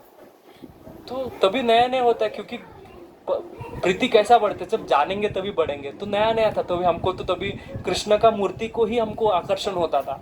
तो मैं जब गया, मैंने प्रभु जी को, मैं कंठीमाल लिया था, बोला प्रभु जी कंठीमाल कृष्ण को जरा अर्पण कर दो। वो ब्रह्मचारी ने लिया और गिरधारी को अर्पण, सॉरी हाँ जगन्नाथ को अर्पण किया। तो मैं बोला प्रभु जी गिरधारी को भी अर्पण करो ना। तो आया ऐसा, तो मैं एकदम ही हो गया, बोला अरे ऐसा कैसा, मतलब आप भगवान के, ये एक प्रकार का सेवा अपराध है, बाद में मुझे पता चला। तो ये एक प्रकार का सेवा अपराध है, आप पूजा कर रहे हो, भगवान के सामने खड़े हो और किसी को डांट रहे हो। और आपको प्यार से भी समझा सकते हो कि अरे ये दोनों स्वरूप में कोई फर्क नहीं है, ये बहुत होता है। यही चीज़ तुम प्यार से कहो। महानिधि स्वामी महाराज थे, वो बहुत सुंदर बात कहते थे कि अप्रिशिएट इन ओपन, सबके सामने व्यक्ति को अप्रिशिएट करो, और क्रिटिसाइज इन पर्सन, एकांत में उसको आप फटकार लगाओ, डांटो या उसको सुधारो। पर सबके सामने, जैसे कि कुछ लोग कहते तुमको समझता नहीं, ऐसा ये नहीं लगाने का, थाली को बर्तन नहीं लगाने। कितना बार देखा है, कोई माता जी आके तो खींच लेते, दो मुझे, तुमको नहीं आता। कितना अपमानास्पद लगता है। वो व्यक्ति आएगा क्या अगली बार सेवा करने को? हाँ, और ये इस्कॉन में बहुत है। ये मैं नहीं कह रहा हूँ, जय पताका स्वामी महाराज कहते हैं कि हमारे पास टॉप मोस्ट फिलोसॉफी है, टॉप मोस्ट आचार्य है, टॉप मोस्ट साधना है, सब कुछ हमारे पास टॉप मोस्ट है, पर एक चीज़ हमारे पास टॉप मोस्ट नहीं है, वो आचार। जय पताका स्वामी महाराज, इसलिए डिवोटी केयर प्रोग्राम जय पताका स्वामी महाराज ने शुरू किया था कि भक्त को केयर करो। ये मत समझो भक्त नौकर है। आप जाओ art of living, Brahma Kumari, अन्य संस्था, कुछ नहीं, बोगस है सब कुछ, लिटरली बोगस है। क्या सिखाते आपको? कुछ नहीं सिखाएंगे, बराबर। पर फिर भी लोग उनके पास जाते क्यों? क्योंकि उनका वो आएंगे तो अरे वेलकम वेलकम, हंस के स्वागत करेंगे, बैठो बैठो, खिलाएंगे पिलाएंगे। ये जो प्रेम है वो व्यक्ति को पसंद आ जाता है ना। तो ये अनुद्वेग कर्म वाक्यम, इसलिए बोलना है तो अच्छे से बोला, एटलीस्ट ये 1 महीना करो।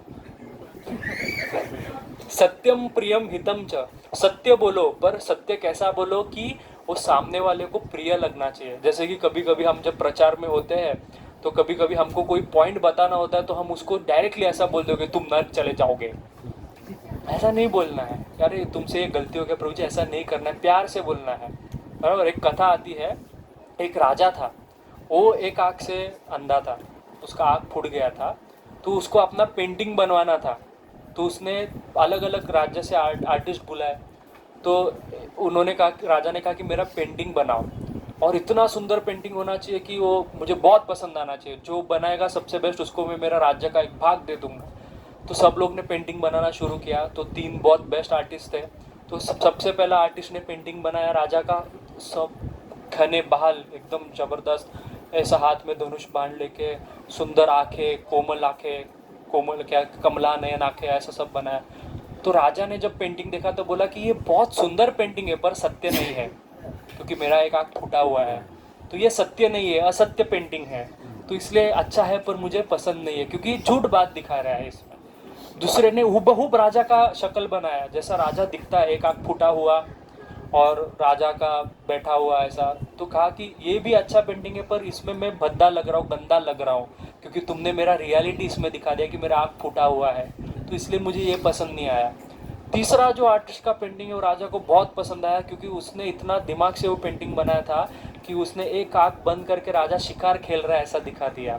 तो राजा ने कहा ये पेंटिंग बहुत सुंदर भी है और सत्य भी है, सत्य है पर सुंदर भी है। क्यों? क्योंकि तुमने सत्य दिखाया पर सुंदर चीज भी दिखाया, बराबर, राजा को कुरूप नहीं दिखाया। तो ऐसा ही सत्य बोलो पर दुखा के मत बोलो किसी को, इस प्रकार से हमको सत्य बोलना चाहिए, किसी को दुख नहीं हो, इस प्रकार से सत्य बोलो। स्वाध्याय अभ्यासानम, सबसे इंपॉर्टेंट चीज कार्तिक में हमको करना चाहिए, एटलीस्ट डेली प्रभुपाद का बुक पढ़ो, डेली। आप सच्ची बात मानना, एक हमारे एक ब्रह्मचारी है इस्कॉन के, इस केशवानंद प्रभु, आप जानते हैं, भक्ति विकास महाराज, उनका एक लेक्चर है, बहुत सुंदर लेक्चर है उनके लेक्चर सुनना आप। सबसे बेस्ट उनका लेक्चर है कि everything is in Prabhupada book, ये लेक्चर का नाम ही है। उसमें आप देखो कि प्रभुपाद जी ने कितना सुंदरता से अपने किताबों में सारे जितने भी फिलोसफीज वर्ल्ड के वो सब दे, आपको सब कुछ मिलेगा प्रभुपाद के बुक्स में, बस पढ़ो। और हर रोज पढ़ना चाहिए। भक्त को हमेशा ग्रंथ का अध्ययन करना, ये उसके जीवन का लक्ष्य होना चाहिए, हमेशा उसको अध्ययन करना चाहिए। और ये सारे चीज़ों को वांग्मय तप उच्चते, इसको स्पीच का, बातों का क्या बोलते हैं, मुख का तप कहते हैं, राइट। फिर तीसरा जो तप है वो भगवान कहते हैं मन का तप। तो कहते हैं मन प्रसाद सौम्यत्व मौनम आत्मविनिग्रह भाव संशुद्धि रीति एतत् तपो मानसम उच्यते, कि सबसे पहला व्यक्ति को तृप्त होना चाहिए, ये मन का तप है। व्यक्ति को दुख क्यों होता है? क्योंकि जब उसको पता है अरे उसके पास गाड़ी है मेरे पास नहीं है, तो मन का तप नष्ट हो जाता है, मन विवल हो जाता है, दुख हो जाता है। अरे यार समझो हमने ऑडी ले लिया तो उसने BMW फरारी ले लिया, तो और भी दुख हो गया।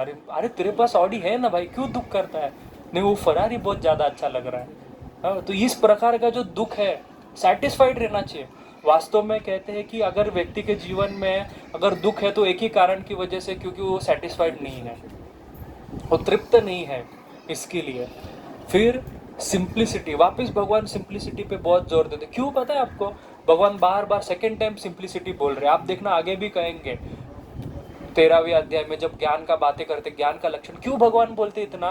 क्योंकि भगवान कहते हैं कि निर्मल जन सो मोहि पावा, छल कपट मोहि छिद्र न भावा।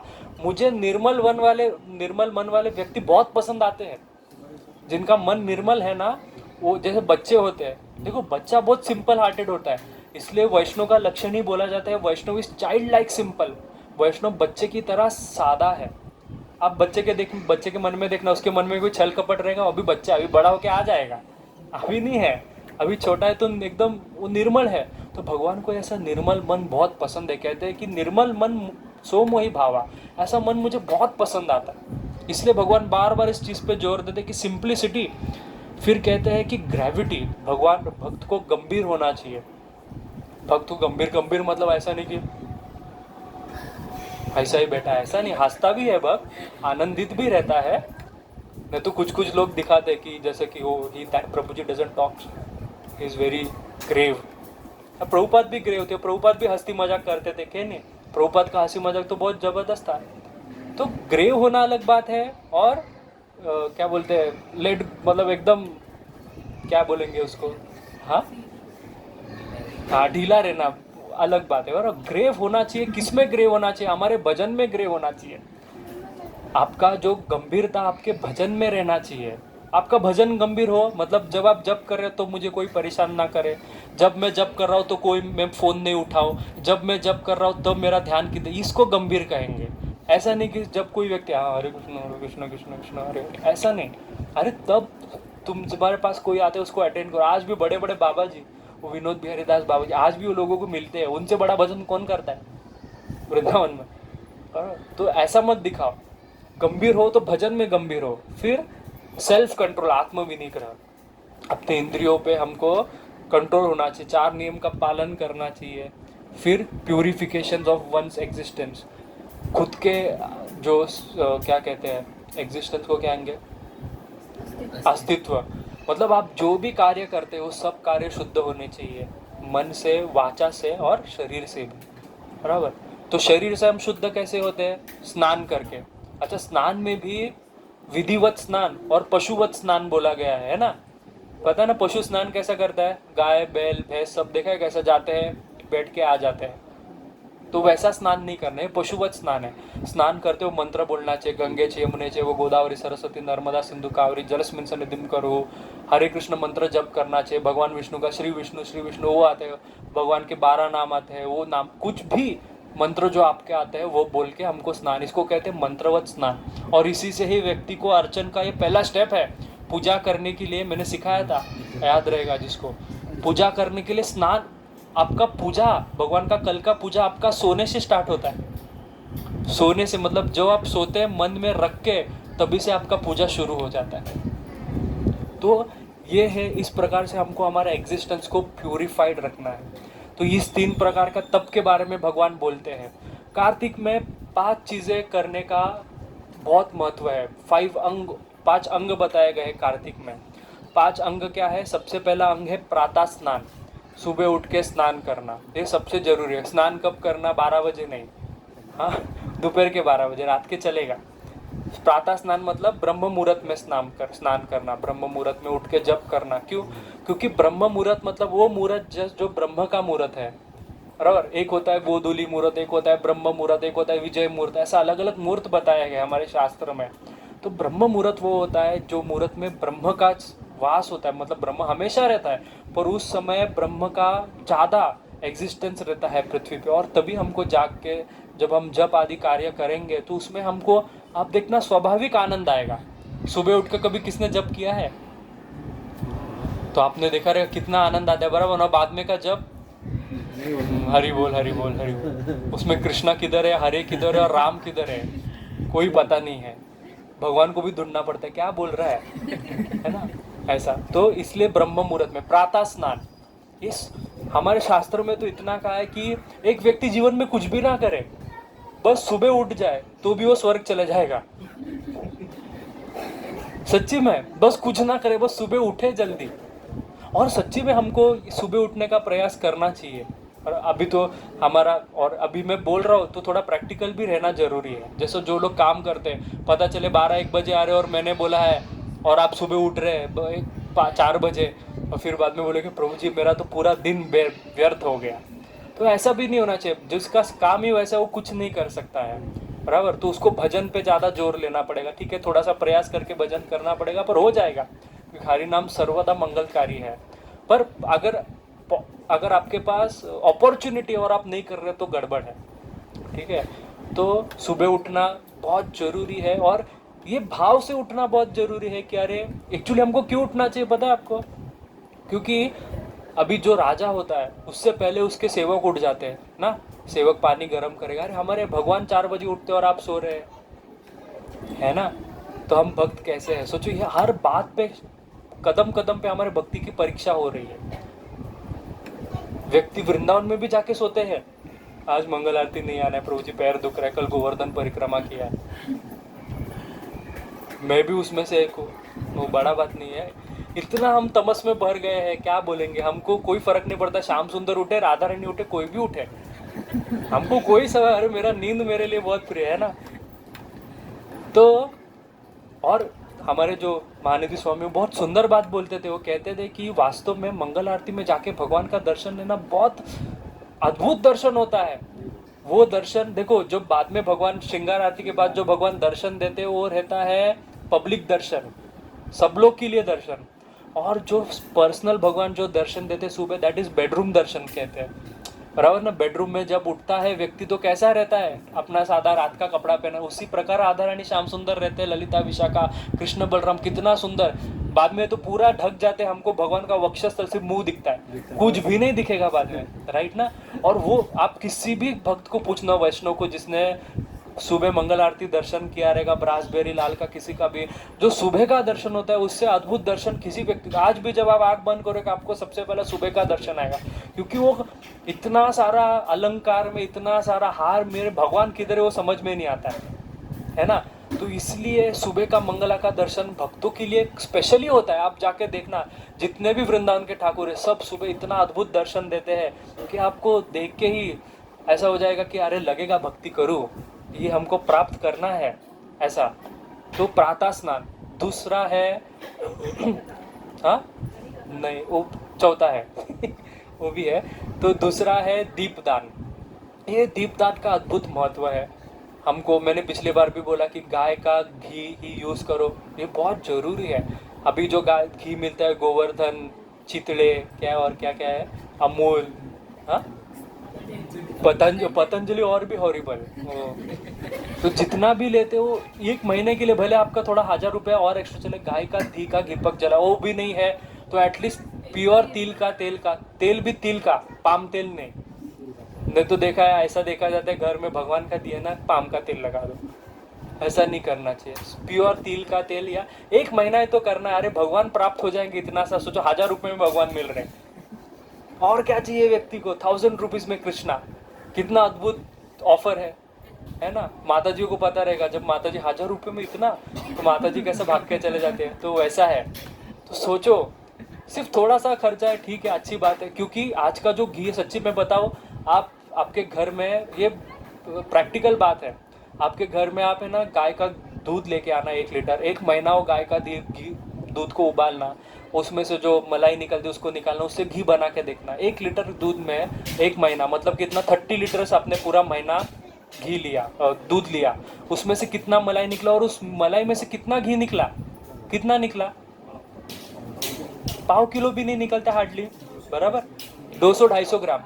और पूरे महीने का आपका दूध का खर्चा कितना होता है, 1500 मिनिमम पकड़ लो।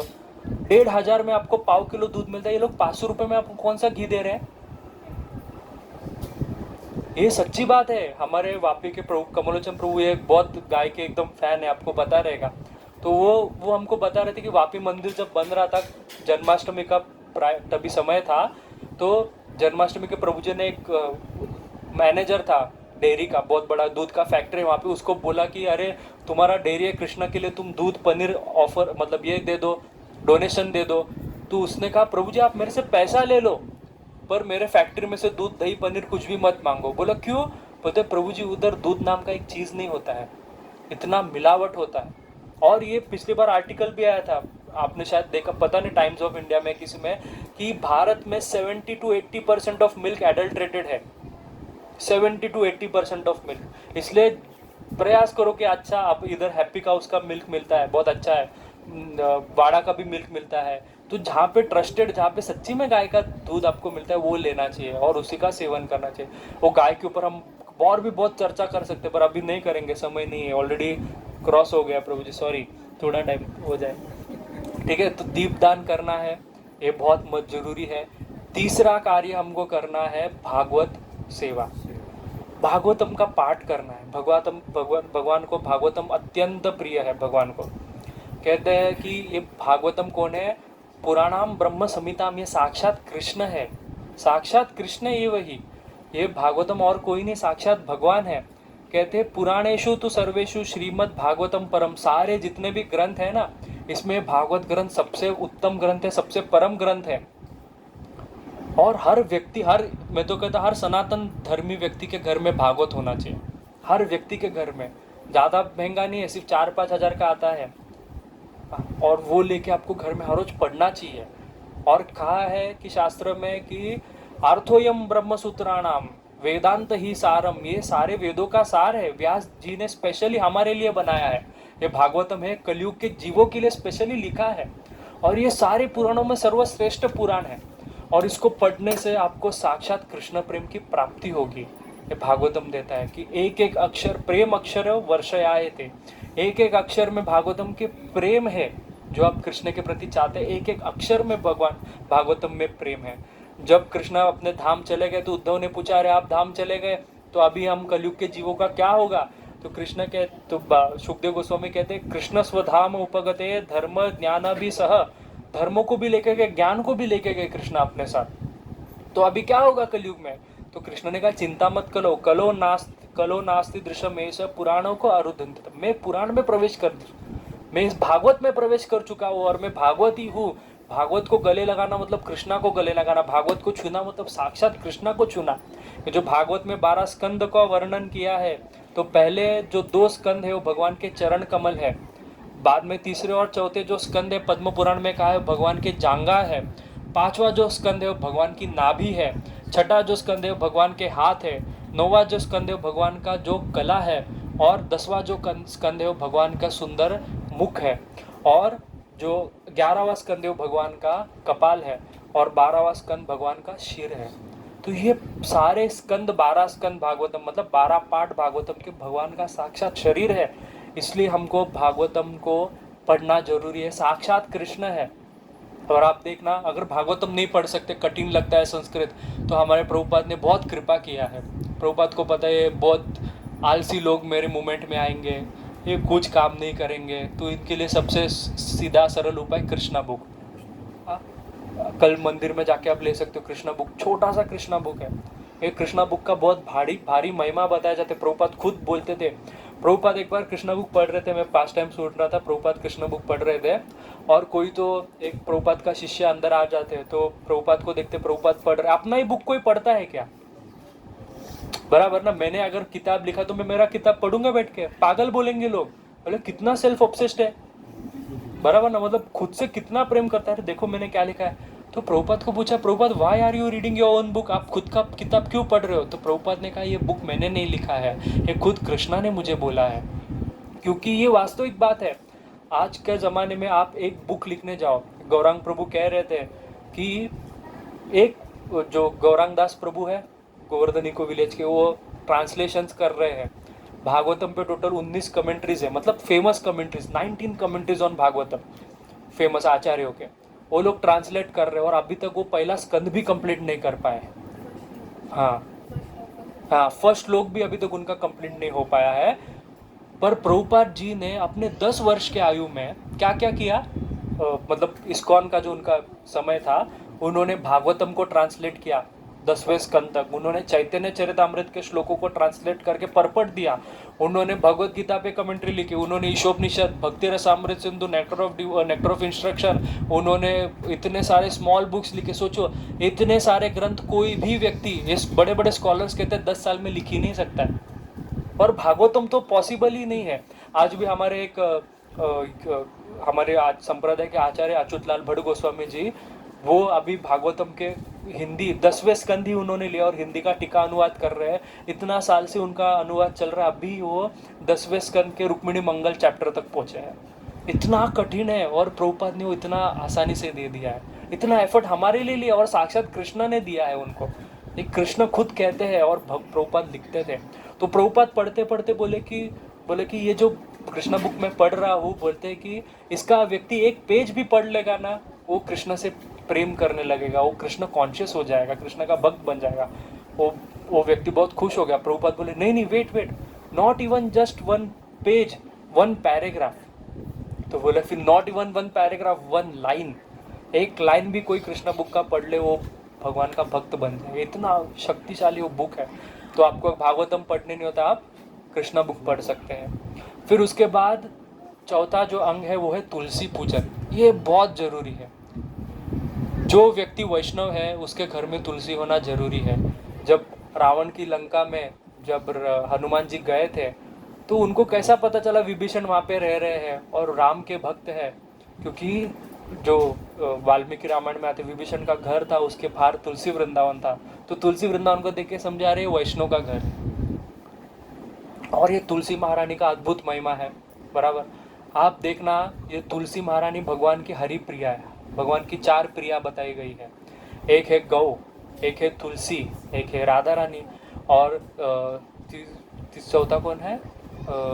चौथा मैं भूल गया। नहीं, कोई तो है, मैं भूल गया। तो ये 3-4 है, उसमें से 3, ये तुलसी एक हरि प्रिया है, भगवान की प्रिया है। भगवान इनसे बहुत प्रेम करते हैं। इसलिए आप देखना, भगवान कहते हैं, एक सुंदर श्लोक है, भगवान कहते हैं कि तुलसी दल मात्रेण जलस्य चुलुकेन च विकृणेत स्वम आत्मनाम भक्तेभ्यो भक्तवत्सल। कि जो व्यक्ति अपने हाथ में ऐसा हाथ में जल लेके उसमें तुलसी रख के भगवान को अर्पण कर देता है। भगवान कहते हैं विकृतेन, मैं अपने आप को उसको बेच देता हूँ। इतना प्रेम करते हैं, सिर्फ हाथ में तुलसी लेके जल लेके भगवान को। भक्त कहते हैं कि कुछ भी नहीं रहे भगवान की सेवा में, तुलसी से सेवा कर लो। तुलसी का महिमा इतना है कि भगवान कहते हैं, शास्त्र में ऐसा लिखा है कि आपके पास कोई सामग्री नहीं, तुलसी भी पुरानी, जैसे हम सुबह निर्माल्य निकालते हैं तो तुलसी कभी निर्माल्य नहीं बनती, तुलसी को धो के वापस भगवान को अर्पण किया जा सकता है। इतना तुलसी का भारी महिमा है। तुलसी नहीं हो, तुलसी का काष्ठ भगवान को चलता है। हमको एक प्रकार का चंदन पता है जो भगवान शरीर पे लगा, जैसे हम सब चंदन, ये गोपी चंदन नहीं, जो चंदन आता है सैंडलवुड, पर भगवान को क्या पसंद है? सर्वांगम हरिचंदनम सुललितम कंठे च मुक्तावली। व्हाट इज हरिचंदनम? हरिचंदन सुना है क्या है? तो तुलसी का जो काष्ठ होता है, तुलसी का जो रूट होता है, उसको घिस के जो चंदन बनता है वो हरिचंदन कहलाता है। वो भगवान को अत्यंत प्रिय, वो भगवान शरीर में लगाते हैं। ऐसा कहते हैं कि राधा रानी के शरीर का सुगंध भी तुलसी का सुगंध होता है। जो तुलसी मैया से जो सुगंध आती है वो राधा रानी के शरीर से वैसी सुगंध आती है। इतना भगवान तुलसी से प्रेम करते हैं। और तुलसी महारानी है भी ऐसी, जैसे माँ जैसी, ऐसे कि आप देखना हरि कभी हमको स्वीकार नहीं करेंगे, मैं बार बार बताता हूँ। तो तुलसी हमें कंठी क्यों बांधे हैं? क्योंकि जब बच्चा मलमूत्र त्याग देता है, बराबर, बच्चा चड्डी में सब टॉयलेट वॉयलेट कर देगा, बाप कभी आके उसको उठाएगा नहीं, बराबर। कौन उठाता है? मम्मी उठाती है, उसको साफ करेगी, उसको अच्छे से धोएगी, उसको पाउडर लगाएगी और फिर उस बाप को देगी। तो ये काम तुलसी महारानी करती है। हम जैसे गंदे जीवों को गंदगी से उठाती है, हमारे गले में बंधती है और हमको हरि को समर्पित करती है। ये तुलसी महारानी करती है। हमको हरि, ये जो कंठी पहनना ये फैशन नहीं है, ये अपने आप को हरि को समर्पित कर देना है। ये तुलसी पहनने का बहुत भारी महिमा बताया है शास्त्र में। एक श्लोक है बहुत सुंदर, कहते हैं कि तुलसी माला योग्योपवीत की तरह हमेशा पहननी चाहिए। हमेशा तुलसी माला पहननी चाहिए। कुछ वैष्णव कहते हैं कि तुलसी माला को टॉयलेट में नहीं पहनना चाहिए, पर ऐसा नहीं है। शास्त्र में कहा है हमेशा तुलसी माला को हर जगह पहन के जाना चाहिए। कभी भी वैष्णव को बिना तुलसी माला के नहीं रहना चाहिए। कहते कि तुलसी माला को सदा यज्ञोपवीत की तरह धारण करने चाहिए, क्योंकि तुलसी ये साक्षात ब्रह्म रूपिणी है, ये साक्षात ब्रह्म की रूप है। अतः इसे धारण करने में कोई दोष नहीं है। और कहते हैं तुलसी धारण करने वाले तीनों लोगों को पवित्र करते हैं। बस तुलसी धारण करने वाले वैश्यों का दर्शन करने से आप पवित्र, दर्शन पवित्र करो, बराबर। दर्शन मात्र से व्यक्ति पवित्र हो जाता है। और इतना ही नहीं, शिव, इंद्र, यम आदि देवता इन सबको प्रणाम करते। जो व्यक्ति तुलसी धारण करता है उसको प्रणाम करते। यमराज ने तो अपने यमदूतों से कह दिया है कि जिसके सिर पे तिलक और गले में तुलसी मिलेगी ना, भले वो ढोंगी भी हो, उसको मत मेरे पास लेके आना, मेरे पास लेके मत आना। ये तुलसी धारण करने का। इसलिए तुलसी का सेवा करो, तुलसी में जल दो, तुलसी में खाद दो, तुलसी की परिक्रमा करो, तुलसी को प्रार्थना। इतना सुंदर तुलसी आरती है, हमारे कृष्णदास कविराज गोस्वामी ने लिखा है, वो आप गा सकते हो। और उसमें तो इतना सुंदर भाव है, वो आप गा सकते हैं। तो तुलसी महारानी का सेवा, इसलिए प्रभुपाद ने सारा चीज़ें हमको पहले से दिया है। तुलसी सेवा कितना हुआ? 4। और लास्ट है उद्यापन। मतलब ये जो सारा आप कल से व्रत चालू करोगे, तो जो आप व्रत खत्म करोगे पूर्णिमा को अगले, तो तभी आपको उद्यापन करना है। उद्यापन कैसा करना है? तो किसी वैष्णव को बुला के, किसी वैष्णव को भोजन करा के, उनको इस प्रकार से व्रत का उद्यापन होता है। वैष्णव भगवान के लिए अत्यंत प्रिय है, इसलिए हमको इस प्रकार से वैष्णव को भोजन कराना, ब्राह्मण को भोजन कराना, या फिर अगर ब्राह्मण भी नहीं मिलता है, वैष्णव भी नहीं मिलता है, तो गाय की सेवा करनी चाहिए। अपने हाथ से कुछ गाय के लिए बनाइए, गाय को खिलाइए, इस प्रकार से व्रत का उद्यापन करिए। तो इस प्रकार से व्रत का उद्यापन होगा। ये 5 अंग मुख्य कार्तिक में बोले गए हैं। ये अंग पालन करने से हमको कार्तिक में भगवान को खरीदने का मौका मिल जाएगा फ्री में। बस यही करना है। कितना सरल है ना? कोई दिक्कत है क्या? इतना शांत बैठे, मतलब दिक्कत लग रहा है मेरे को, है क्या दिक्कत? इतना सरल कर दिया भगवान, बस ये चीज करो, मिल जाऊंगा मैं तुम्हें, बराबर। ये क्यों? ये तपस्या बहुत जरूरी है। हमारे एक आचार्य है, 5 मिनट्स चलेगा ना? हमारे एक आचार्य है रघुनाथ दास गोस्वामी जी, जिनका भी तिरुभाव तिथि हुआ। उनका जीवन सबको पढ़ना चाहिए। वो बहुत बड़े राजा के क्या बोलते हैं, लैंडलॉर्ड के बेटे थे। मुजुमदार जिसको कहते हैं, हाँ हाँ, गोवर्धन और हिरण्य हिरण्य, ये दोनों के मतलब एक उनके चाचा थे और एक उनके पिता थे। ये बहुत अमीर थे। तभी के समय में उनका मंथली इनकम था 19,000 सोने के मुद्राएं, 500 ईयर्स बैक। मंथली, हाँ, ईयरली नहीं, मंथली। सोचो ईयरली कितना होगा, मतलब आज का अंबानी भी उसके सामने कुछ नहीं है। ये, हाँ, ये व्यक्ति रघुनाथ दास गोस्वामी ने चैतन्य महाप्रभु के मिशन को ज्वाइन किया। और ये अत्यंत, ये इनको हम हमारे प्रयोजन तत्व के आचार्य कहते हैं। प्रयोजन तत्व के आचार्य मतलब जिन्होंने दिखाया कि हमको क्या प्राप्त करना चाहिए। ये रहते थे राधा कुंड पे।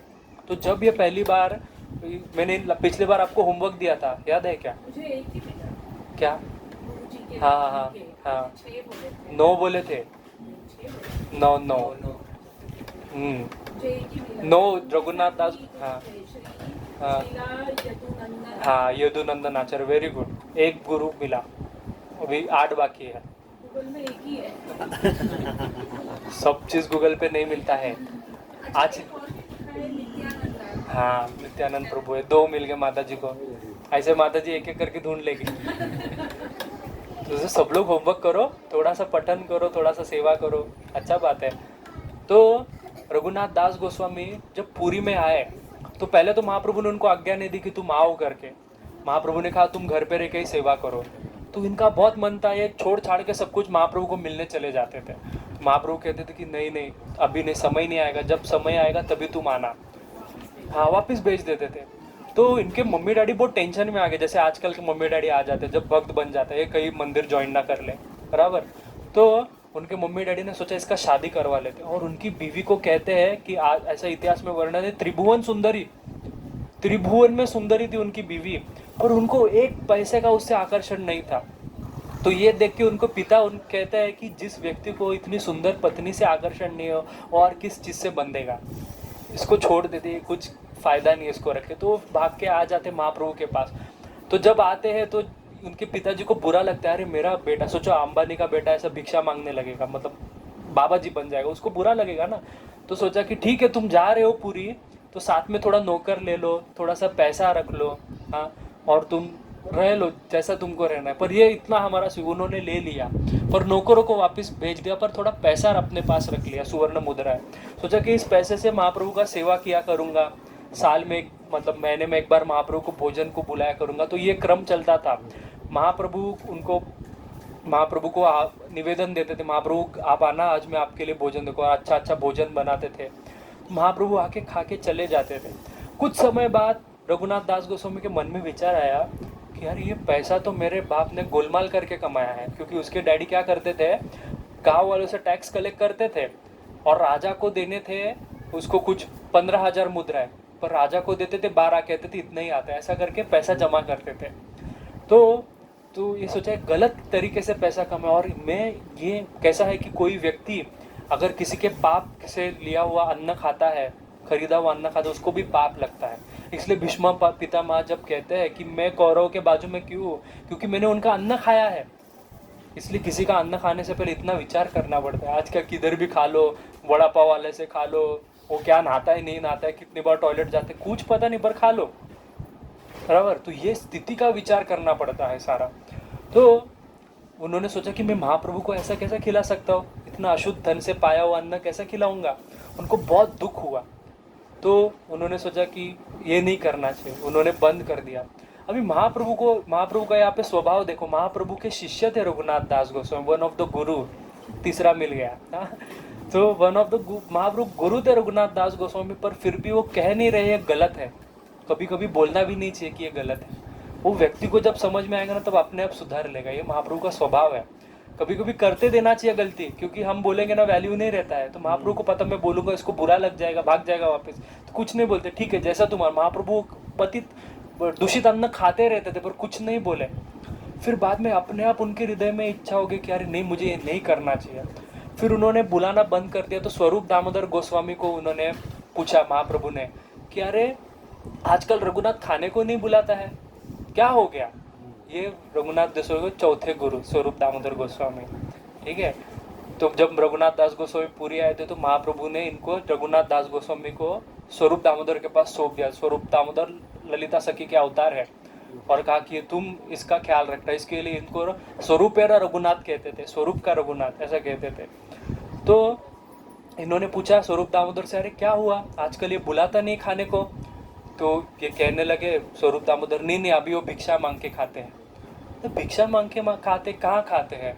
तो कहते कि सिंह द्वार पे खड़े रहते हैं जगन्नाथपुरी, अभी आप जाओगे तब आप देखोगे सिंह द्वार है, 4 द्वार है, वहाँ से एक मेन द्वार है सिंह द्वार, तो वहाँ के बाहर खड़े रहते थे और भिक्षा मांगते थे, और जो भी भिक्षा में आएगा वो खा लेते थे। महाप्रभु को आनंद होता है, महाप्रभु कहते हैं कि भला कहला, बहुत अच्छा महाप्रभु कहते थे, वेरी नाइस वेरी नाइस। तो फिर देखा कि महाप्रभु दर्शन करने एक बार जा रहे थे, तो देखा अरे स्वरूप ये रघुनाथ दिख नहीं रहा है यहाँ पे कहीं पे। तो स्वरूप दामोदर कहते कि अरे अभी उसने भिक्षा मांगना छोड़ दिया है। क्यों? कहते कि वो कहता है कि अगर मैं सिंह द्वार पे खड़े रह के भिक्षा मांगूंगा तो मेरे मन में मेरे को वैश्या की भावना आ जाती है, वैश्या जैसा लगता है, प्रोस्टिट्यूट जैसा। क्यों? क्योंकि प्रोस्टिट्यूट कैसा सोचती है, अच्छा ये आदमी मेरे पास आए, वो मेरे पास आए, ग्राहक जैसा, ये आए वो आए। तो जब व्यक्ति दर्शन से बाहर निकलते तो मेरे मन में लालसा उत्पन्न हो रही है कि ये कुछ देके जाएगा, वो कुछ देके जाएगा, तो ये भावना कितनी खराब। तो ये सुन के महाप्रभु और आनंदित हो गए, बोले अच्छा तो अभी क्या करता है रघुनाथ? तो कहता है अभी तो रघुनाथ ने एकदम उच्च कोटि का वैराग्य धारण कर लिया है, जो जगन्नाथपुरी में बच जाता है प्रसाद, वो प्रसाद रघुनाथ दास गोस्वामी को फेंक देते हैं, मतलब जगन्नाथ मंदिर से फेंक दिया जाता है गायों को खिलाने को। वहां जाके रघुनाथ गोस्वामी चावल उठाते थे, उसको धो के, जो गाय भी अस्वीकार करती थी वो चावल उठाते थे, उसको धोते थे और वो खाते थे। तो जब महाप्रभु ने सुना, बोला कि कहाँ है रघुनाथ, तो भाग भाग के रघुनाथ दास गोस्वामी के पास गए। रघुनाथ दास गोस्वामी चावल हाथ में डाल ही रहे थे, तो हाथ पकड़ के बोला, अरे तू तो बड़ा चोर निकला, जब इतना सुंदर महाप्रसाद आज खुद खा रहा है और आज मुझे नहीं बुलाया। जब बोलते जब सादा प्रसाद था तो मुझे खिलाता था, और इतना महाप्रसाद खा रहे और मुझे नहीं दे रहे, वो अपने मुंह में डाल दिया। ये महाप्रभु को बहुत पसंद आता, और ऐसे व्यक्ति को ही भगवान मिलते हैं। राधा रानी ऐसे व्यक्ति के पास ही आती है, इसलिए राधा रानी के दास माने जाते हैं। इतना उच्च कोटि का वैराग्य, तो हम कथा करते जाएंगे तो बहुत भारी कथा है रघुनाथ दास गोस्वामी की। इतना सुंदर उनका जीवन चरित्र है, सोचो कितना अमीर होके। इसलिए कहते हैं षड गोस्वामी अष्टकम में कि त्यक्त्वा तूर्णम अशेष मंडलपति सदा तुच्छवत। इन्होंने अशेष मंडलपति थे, ये इतने अमीर थे, ये अंबानी बिरला कुछ सामने नहीं थे ये षड गोस्वामियों के, पर इन्होंने सब कुछ कैसा त्यागा? सदा तुच्छवत, तुच्छ के समान। आज हम जब कुछ त्यागते, आज हम कांदा लहसुन नहीं खाते, चाय नहीं खाते, हम गर्व से कहते हैं अरे मैं चाय नहीं पीता, दिखाने को कि मैं बहुत बड़ा भक्त हूँ। पर ये गर्व की बात नहीं है, तुच्छ बात है। अरे मैं चाय, क्या बकवास है, इस तरह का भावना होना चाहिए। तुच्छवत, वो तो धन त्याग के उसको तुच्छ मानते हैं, और हम चाय त्याग के हम ग्लोरीफाई करते हैं, वी डोंट ड्रिंक टी, बराबर। तो ये वैराग्य का लेवल था रघुनाथ दास गोस्वामी का। और रघुनाथ दास गोस्वामी का जो वैराग्य है वो इतना सुंदर है, इतना भारी था कि महाप्रभु को बहुत आनंद होता था। महाप्रभु का कहते हैं कि महाप्रभु रेरा गण वैराग्य प्रधान, तारा देखा कृतिहाई गौर भगवान। ये जो हमारे इस्कॉन के भक्त है ना, इसमें एक बहुत अच्छा चीज़ है, भरे लाख बुराई है पर अच्छा ही भी है। एक अच्छा चीज़ है कि हमारे सारे इस्कॉन के भक्त में वैराग्य प्रधान है। क्या वैराग्य प्रधान है? आज भी बहुत सारे वैष्णव साउथ में जाओ, आज भी चाय कॉफ़ी पीते हैं, उनके यहाँ का कल्चर है। श्री वैष्णव मध्वा कॉफ़ी बिना नहीं चलता है उनको, साउथ इंडियन है ना। पान भी खाएंगे, तंबुल भी खाएंगे, पर महाप्रभु ने हमारे संप्रदाय में ऐसा व्यवस्था बना दिया कि गृहस्थों के हम चाय नहीं पीते, कॉफ़ी नहीं पीते, तंबुल तक नहीं खाते। इतना वैराग्यमय जीवन बना दिया भक्तों का। तो और ये क्यों? तो कहते हैं तारा देखी प्रीति हाय गौर भगवान। इसको देख के महाप्रभु को बहुत आनंद होता है। इसलिए महाप्रभु देखते थे जब रघुनाथ दास गोस्वामी अपने वैराग्य का स्तर बढ़ा रहे तो महाप्रभु कहते थे भला है, बहुत अच्छा है। ये आनंद होता है महाप्रभु को, और इसीलिए महाप्रभु ने इतना प्रेम से अपनी गोवर्धन शिला उनको दान दिया। आज भी गोकुलानंद मंदिर में आप देखोगे जिसपे महाप्रभु के उंगली का छाप है, थंब का छाप है महाप्रभु के। तो इतना प्रेम करते थे रघुनाथ दास गोस्वामी से। तो इनका जीवन से हमको ये तपस्या सीखना है। तो इसके सामने तो ये कार्तिक की तपस्या कुछ भी नहीं है, बराबर। और भी भक्त अनेक नियम लेते हैं। एक भुक्त जैसा एक बार खाना, शाम को नहीं खाना, सूर्यास्त के बाद, ये भी ले सकते हैं जितना हो सके। ये तपस्या से क्या होता है, प्रभुपाद कहते हैं कि तपस्या जब हम करते हैं तो हम भगवान को आनंद देते हैं, क्योंकि जब हम शरीर से क्या होता है तपस्या देंगे ना तो शरीर भाव से दूर होंगे। अभी भी हम मेरा मेरा शरीर मेरा मेरा ठंडी लग रहा, कपड़ा पहन लिया, ये किया वो किया, तो शरीर से अटैचमेंट हो गया है। पर जब हम शरीर को जानबूझ के दुख देंगे ना, तभी तो हम जो हम अभी डिस्कस कर रहे हैं दूसरे अध्याय में आत्मा, इसके स्तर पे पहुंचेंगे। इसलिए शरीर को थोड़ा कष्ट देना चाहिए, तो इस प्रकार का कष्ट हमको देने का प्रयास करना चाहिए। तो ये इस प्रकार का तपस्या थोड़ा प्रयत्न करो, हो सकता है। और जरूर अगर सिंसियरली किया हुआ तपस्या, भगवान तो जरूर उसका नोट डाउन करते हैं। भगवान हर कोई भी चीज़ भगवान छोड़ते नहीं है। ऐसा कहते हैं जगन्नाथ का आँख गोल क्यों है, हमारे जैसा भगवान का आँख क्यों नहीं है, आँख बंद चालू क्यों नहीं होता है? तो कहते हैं कि एक सेकंड ऐसा नहीं जाना चाहिए भगवान सोचते हैं कि मैं मेरे भक्त को बिना देखे रहूं, इसलिए बड़ी बड़ी आंखें बंद करके भगवान बैठे हैं। तो आपका छोटे मतलब इनका ये कृपा भी है। कहते हैं अवगुण कर समुद्र सम गिनत न अपना जान। अवगुण हम कितने समुद्र समान हम अवगुण करते, उसका गिनती नहीं है। हमारे पापों का गिनती नहीं, हम इतने पाप करते हर रोज हर दिन हर सेकंड। तो कहते हैं राई समान भजन को मानत मेरु समान, कि भगवान हमारे राई समान भजन को मेरु समान देखते हैं। इतना भगवान प्रेम करते भक्तों से। बस भगवान के पास आके ये शरणागत हो जाओ, भगवान इतना खुश हो जाते हैं कि अरे इसने एक माला कर लिया, तो खुद जाके कहेंगे कि अरे ये मेरा भक्त है। आप मत मानो, खुद बोल देंगे ये मेरा भक्त है और आपको लेने के लिए आ जाएंगे। हम और भी बहुत भक्ति का महिमा चर्चा करेंगे, पर अभी समय नहीं है, तो यहीं पे हम विराम देते हैं। हरे कृष्ण कृष्ण कृष्ण हरे हरे, हरे राम राम राम हरे। इसलिए प्रभुपाद की जय। किसी का कोई प्रश्न है फटाक से 3 मिनट में? बोलते स्मशान भूमि में बोलते हैं जाते समय तुलसी निकालना चाहिए। अभी बोला ना, यज्ञोपवीत नहीं त्यागते तो अपने तुलसी, लोग ही बोलते हैं। गलत है। शास्त्र से बड़ा कोई नहीं है। तस्मात् शास्त्र प्रमाणम ते कार्य कार्य व्यवस्थित हो। किसी का भावना कुछ भी हो, शास्त्र से बड़ा किसी का भावना नहीं। भगवान खुद कहते हैं, जब बुद्ध का अवतार हुआ, बुद्ध ने क्या किया? निंदसी यज्ञ विधिर, यज्ञ का विधि का निंदा किया। तो इसलिए आज भी हम बुद्ध पूर्णिमा का दिन फास्ट नहीं करते हैं। हमारे आचार्य कहते हैं कि बुद्ध ने आके शास्त्रों का निंदा किया, वैसे भगवान को हम नहीं मानेंगे जो शास्त्रों की निंदा करता है। इसलिए बुद्ध की पूजा कहाँ होती है हमारे सनातन धर्म में? क्योंकि शास्त्र की निंदा की है।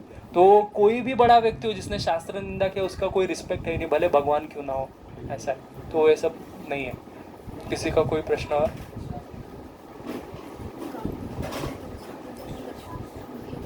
हाँ, तुलसी पूजा नहीं। हाँ, एक्चुअली कार्तिक मतलब अभी समय नहीं है, और कार्तिक का महिमा पढ़ने जाए तो कार्तिक का पूरा व्रत बहुत बड़ा है।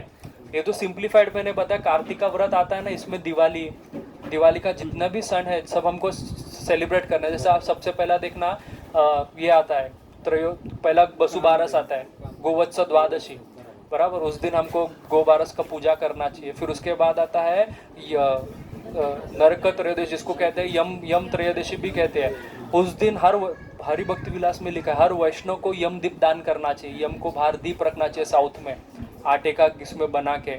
फिर आगे लक्ष्मी पूजन बताया है। बहुत सारा, ये सारा कार्तिक का ही सेवा का है, पर ये सब तो गौण है। मुख्य ये 5 चीज़ें हैं, मुख्य ये 5 चीज़ें हैं। और हरि नाम सबसे मुख्य, कि जितना हो सके उतना हरि नाम बढ़ाना चाहिए, जितना हो सके। मैं सोचा हरि नाम पे भी चर्चा करूं, पर समय नहीं है, बाद में कभी करेंगे। है सूरज? जैसे कि दीपावली के दिन गाँव में हाँ लक्ष्मी और गणेश को लेके आते हैं, तो ये कहाँ तक सही है, गलत है? नहीं, मैं इसके बारे में चर्चा किया था कि लक्ष्मी और गणेश का, सरस्वती, ये सब का पूजा शास्त्रीय मान्य पूजा नहीं है। लक्ष्मी का अर्थ ही है श्रीस्त से लक्ष्मीश्च पत्न्यो, भगवान की पत्नी है वो, भगवान विष्णु की पत्नी है। ऋग्वेद कहते हैं कि श्रीश्च लक्ष्मीश्च पत्न्यो, श्री और लक्ष्मी भगवान की पत्नी है। अभी आपके पत्नी को किसी और पुरुष के साथ पूजा की जा सकती है क्या? तो कैसे हम लक्ष्मी की पूजा किसी और पुरुष के साथ करेंगे? और दूसरा चीज़, लक्ष्मी किसी का साथ पूजा स्वीकार भी नहीं करती है। ये जो सारा लक्ष्मी पूजन का विधि है, ये मोह शास्त्र है। मतलब जहाँ पे भी लिखा है मोहित करने वाला शास्त्र है। ये उल्लू के ऊपर बैठ के लक्ष्मी आती है, 2 प्रकार से आती है, गरुड़ और उल्लू के ऊपर। तो उल्लू बनाने वाली लक्ष्मी ऐसी आती है, वो चंचल लक्ष्मी कहते हैं। इसलिए ऋग्वेद में हम देखते हैं, और जो श्री सूक्त है उसमें आप पढ़ोगे तो कहते हैं अलक्ष्मी को कहते हैं कि आप मत आना, और जो भगवान की लक्ष्मी उसको कहते हैं आप पर अलक्ष्मी जात तो तुम, कि आप मत आओ, कहते लक्ष्मी को आओ, ऐसा कहते हैं श्री सूक्त में। तो ये गलत है, ऐसा कभी नहीं करना चाहिए। तो रूढ़ी परंपरा चल गया है। तो वो कथा आती है ना कि एक बार एक घर में यज्ञ होता था, उसके माँ बाप यज्ञ करते थे, तो उसके माँ बाप क्या करते थे, जब यज्ञ होता था तो बिल्ली को ढक के रखते थे। तो बेटा वो देख देख के गया कि मेरे पापा जी जब भी यज्ञ करते तो बिल्ली को ढकते, तो बाप तो गुजर गए, तो बेटा का समय आया यज्ञ करने का, तो पंडित जी बोले चलो यज्ञ शुरू करते हैं। तो बेटा बोलो रुको रुको पंडित जी, एक विधि बच गया है। बोला क्या विधि? बोलते रुको बिल्ली को ढकना है, ये भी एक विधि है। बोले क्या विधि है? तो बोला कि नहीं हमारे पापा करते थे। तो माँ सिर पे हाथ ला के बैठी, बोला अरे वो बिल्ली दूध ना पी जाए इसलिए पापा ढकते थे। तो ऐसा देख के कोई भी रीति चल जाता है कि इसने किया उसने किया हम भी करेंगे, तो ऐसा रीति विधि नहीं होता है। मैं बोला एक चीज़ हमेशा याद रखो, कोई भी कुछ बोलते है उसका शास्त्र प्रमाण रहना चाहिए, शास्त्र का प्रमाण नहीं है तो जैसे नहीं। कि सब लोग पूरा यूपी में ऐसे होता ही है। यूपी महाराष्ट्र में होता है, सब जगह होता है। लक्ष्मी गणेश के लिए लेके आते हैं। हाँ हाँ, लक्ष्मी नारायण का सेवा करना चाहिए। हाँ गणपति, हाँ गणपति ये सब नहीं, गणपति का अग्र पूजा माना गया है, उसका पहले पूजा करके फिर देवी देवताओं का भगवान का पूजा किया जाता है, पर किसी के साथ नहीं किया जाता है। अरे ऐसा है, ठीक है। हरे कृष्णा। श्रील प्रभुपाद की जय।